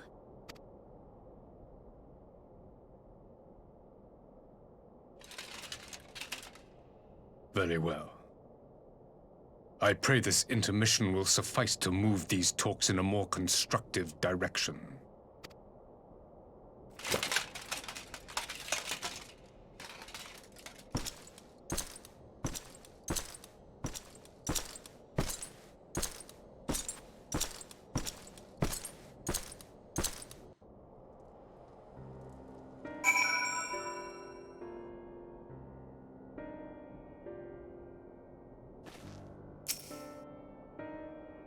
Phew, this is really not my forte. After his Radiance's little performance, it was all I could do not to swear at him. I honestly don't know how I ended up playing the mediator. I just asked myself what Alphino would have done, tried my best to do the same, and by some miracle it worked. But there really is no common ground to be found with that man, nor do I think he looked for any.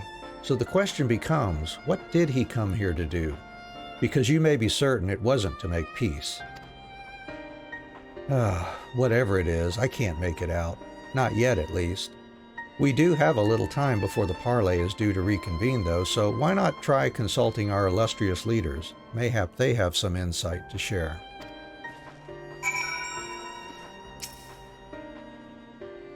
I will say one thing for this Varys. He is well versed in Eorzean history. His interest in our affairs is that of a beast in its prey. The conqueror would know his enemies. All should know their enemies.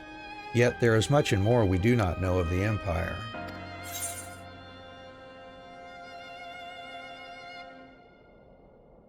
Then it's up to us to change that, here and now. Ha! You would have me ask the Emperor himself? Well, mayhap there is some wisdom in that. If we can skirt the storm of his displeasure, we may yet come to our answers, even if it does mean sailing close to the wind.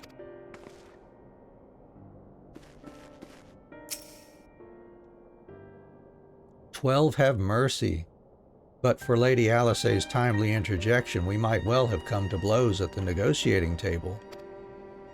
Not that Emperor Varus left us a great many options. Is unconditional surrender all he will accept, do you think?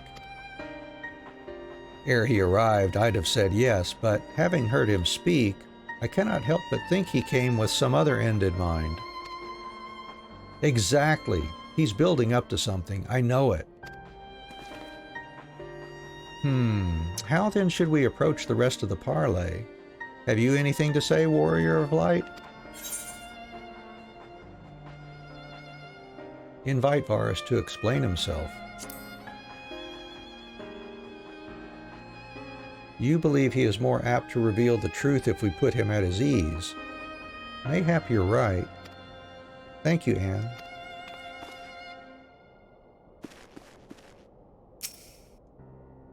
This parley was never like to bring peace, but I had hoped to learn something of Emperor Varus's relationship with the Ascians. As had we all. Yet if he is in league with them, he is not like to volunteer the fact, and if he is not, how much weaker would his position seem for their presence? If we are to broach that particular subject, we will need to be subtle. Would that I knew more of the man. If you would indulge me, Lord Hien, you received an imperial education, did you not? Is it true that the Emperor's will is considered absolute? There is no higher authority in all of Garlemald, nor else in the heavens come to that. Veneration of the gods is forbidden, the only worship permitted being that of His Radiance's own person. ...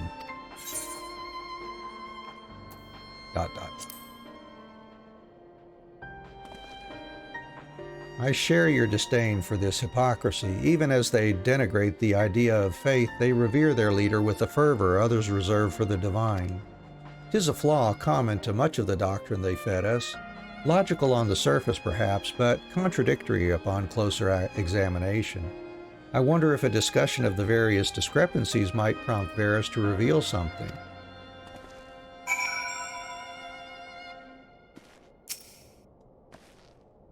You've spoken with everyone then? Good. Now all that remains is to await the pleasure of the Emperor and hope we fare better at the second attempt.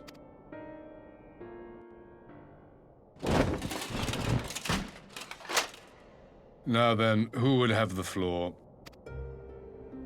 Before we resume, I wish to offer you an apology. After you graciously accepted our invitation to discuss an armistice, we have done naught but rebuke you at every opportunity. I believe I speak for all of us when I say we are deeply sorry for our discourtesy.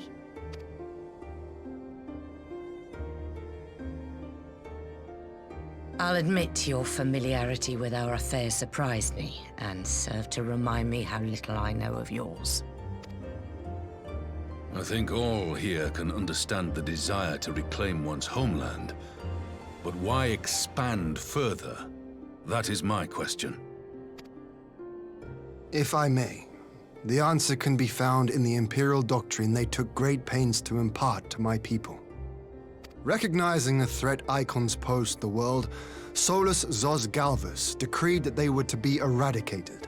To this end, he began a campaign to unite all lands under the Garlean banner. Or so we were taught. Yet the Emperor only reached the burn, the Baron said to have been laid waste by icons, after conquering all the lands that lay between. What is more, I am quite certain the practice of summoning was not nearly so widespread in the days before the Empire's founding.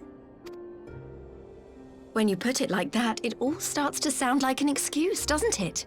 But to distract from what? Why are you really waging this war?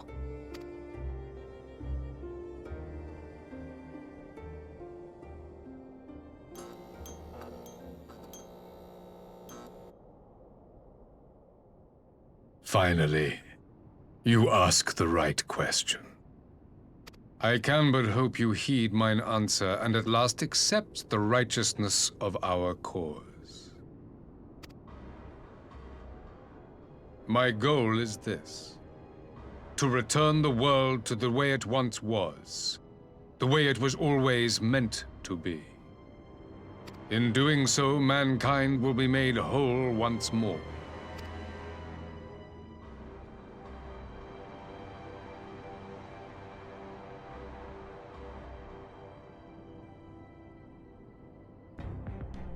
No longer will we suffer from the dissension born of our differences.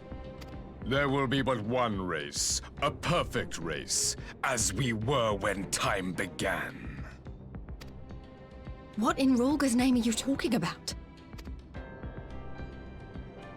I am talking about the origins of this star, of the source and its 13 reflections. At the instant of the great sundering, 'twas not only the world that was shattered, but mankind itself.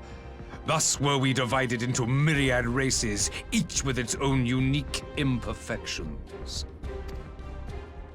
That is why man looks upon his neighbor and feels fear and hatred, why he wages war, why he kills his brother. You all in your own way have proven as much today. The peace you seek is but a fleeting solution to a fundamental problem. One which calls for more drastic measures. To bring about everlasting peace, our worlds must be rejoined. That is the goal the Empire would see realized. The glorious future unto which we shall one day shepherd mankind. A rejoining of worlds. I have heard this tale of the Source and its reflections before. Are these not the self-same desires as the Ascians? Emperor Varys, do not trust in their words. They will lead you to your doom. My father thought to use them, but in the end he succumbed to their temptations. He embraced summoning like so many other pawns before him. Do not tell us you mean to do the same.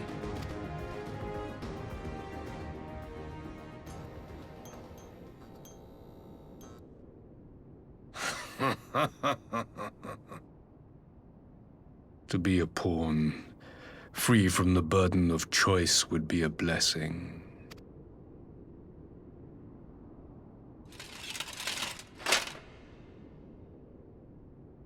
But I forswore that privilege the day I learned that the Garlean Empire was built by the hand of an Ascian. What?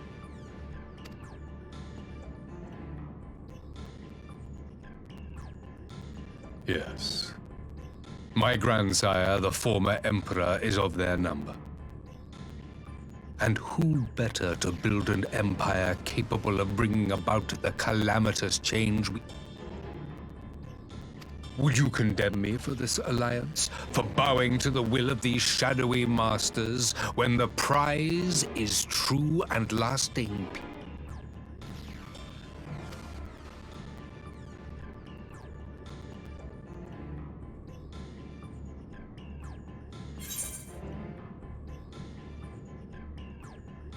Your prize is a lie. Your masters, demons. I come not to conquer, but to liberate. To free man from the prison of divergence. Imagine a world united. One perfect race beneath a single standard. An army before whose might these servants of darkness and light would fly as leaves in a storm, never again to meddle in man's affairs. We would be the masters of our own fate. I bid you join me, not as subjects of Garlemald, but of a new nation. And together we shall win freedom for ourselves and generations yet unborn. You want to trigger another half-dozen calamities? You can't be serious!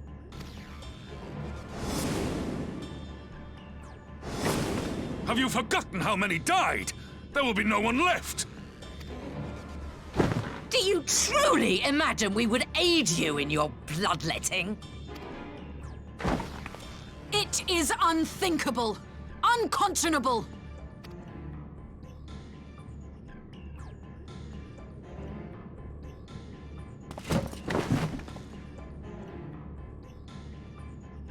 And what is the alternative?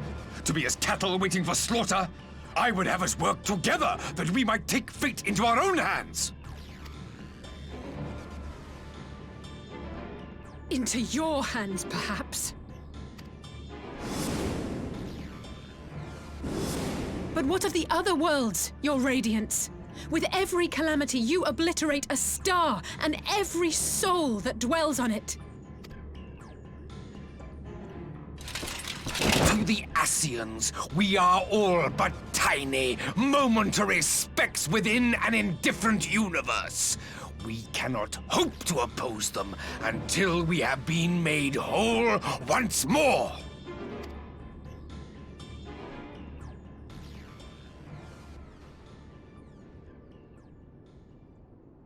Are these truly the words of Garlemald's ruler? The flaws and foibles which you so abhor are what make us who we are. Every nation, even yours, Emperor Varys, is made whole through the combination of these imperfections, the strengths of one compensating for the weaknesses of another. While it is true that man succumbs all too often to anger and avarice, he may yet overcome his baser instincts through the forming of bonds with others, fostering community and cooperation. That the protector of an empire should not only reject these fundamental truths, but seek to change them at so dear a cost to life is indefensible. Such a man is not fit to govern.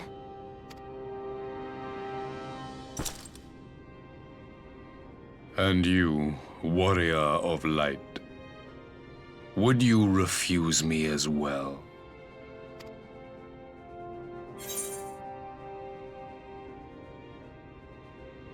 I cannot condone such a loss of life.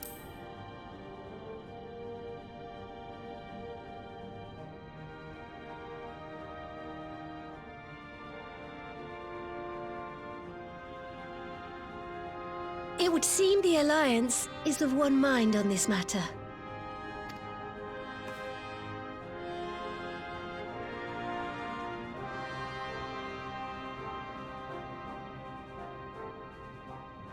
You Eorzeans never cease to disappoint me.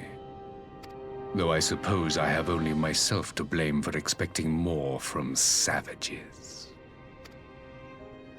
This discussion is at an end. I bid you make ready for our next meeting. It will not be at the negotiating table.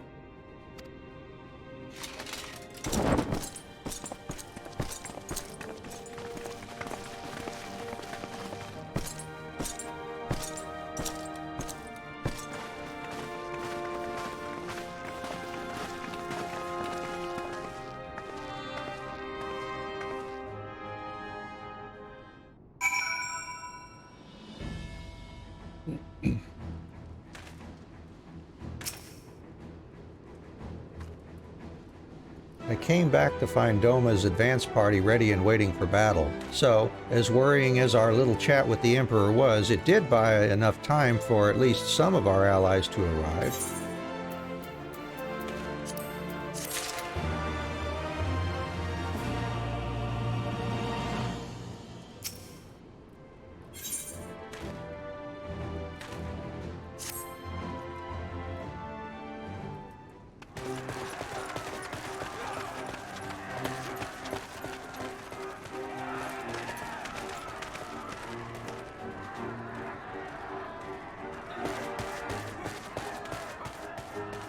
I'm not sure what I was expecting from our meeting with the Emperor, but it wasn't that.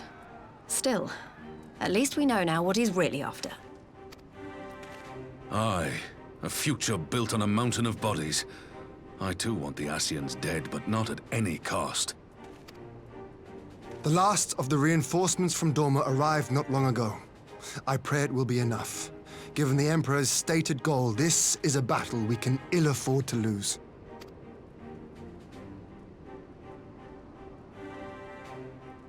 if the Garleans come in force, we may not have much say in the matter, even with our combined strength. We knew from the first that the odds would be against us. But if there is even the slightest chance of victory, we must do everything in our power to seize it.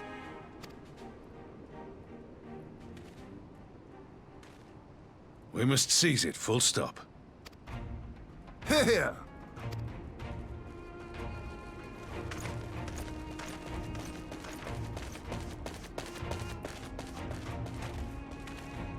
The two of you are to join an irregular unit and support the main host.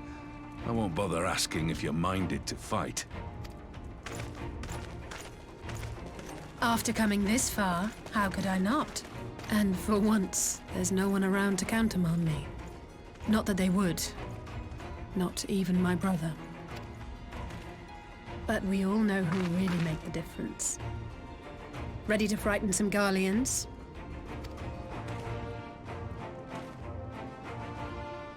I wouldn't want to be on their side. Might I ask you to accompany the Dorman contingent? They are strangers here, and your presence would do much to raise their spirits.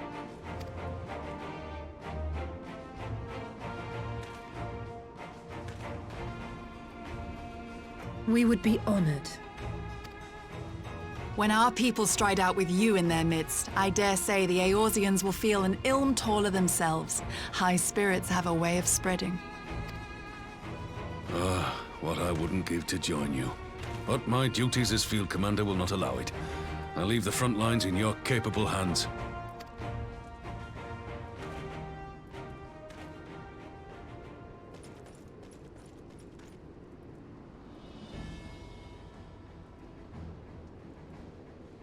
Comrades, ready your arms. The hour of battle has come. May the crystal guide us to victory!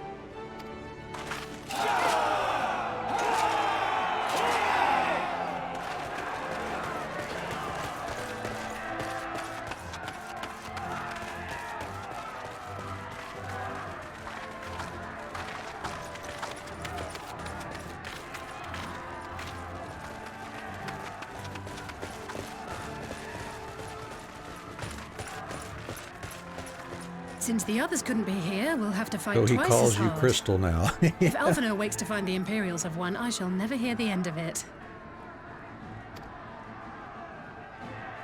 It's strange. I thought I would be terrified when the fighting started. I should be terrified. But with you at our side, I can't help feeling everything is going to be all right. So please, don't you dare leave me alone.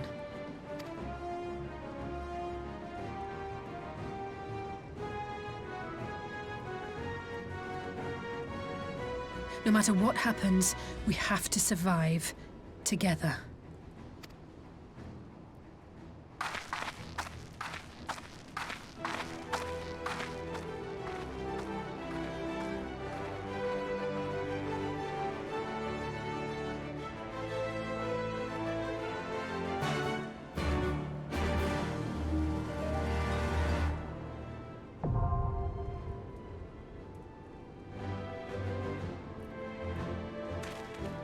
Ah, there we go. So that's where we'll leave it for today. Yeah, I went a little extra. I wanted to see if I could get to the next duty that we had to get into there. So we'll pick up on that on Thursday morning when we start our Final Fantasy stream. But tomorrow we'll be doing Infinite Undiscovery. Be playing the hard mode playthrough on that one with going for the compulsive achievement, getting one item, at least one of everything, different kinds of items in that game. See if we can knock that out. We won't finish it tomorrow, but we'll continue on with our farming and item collection so we can craft the items we needed to complete our item list for that one as well. Let's see. Let's see if we can find a raid here. Somebody we can raid out to. That would be kind of nice.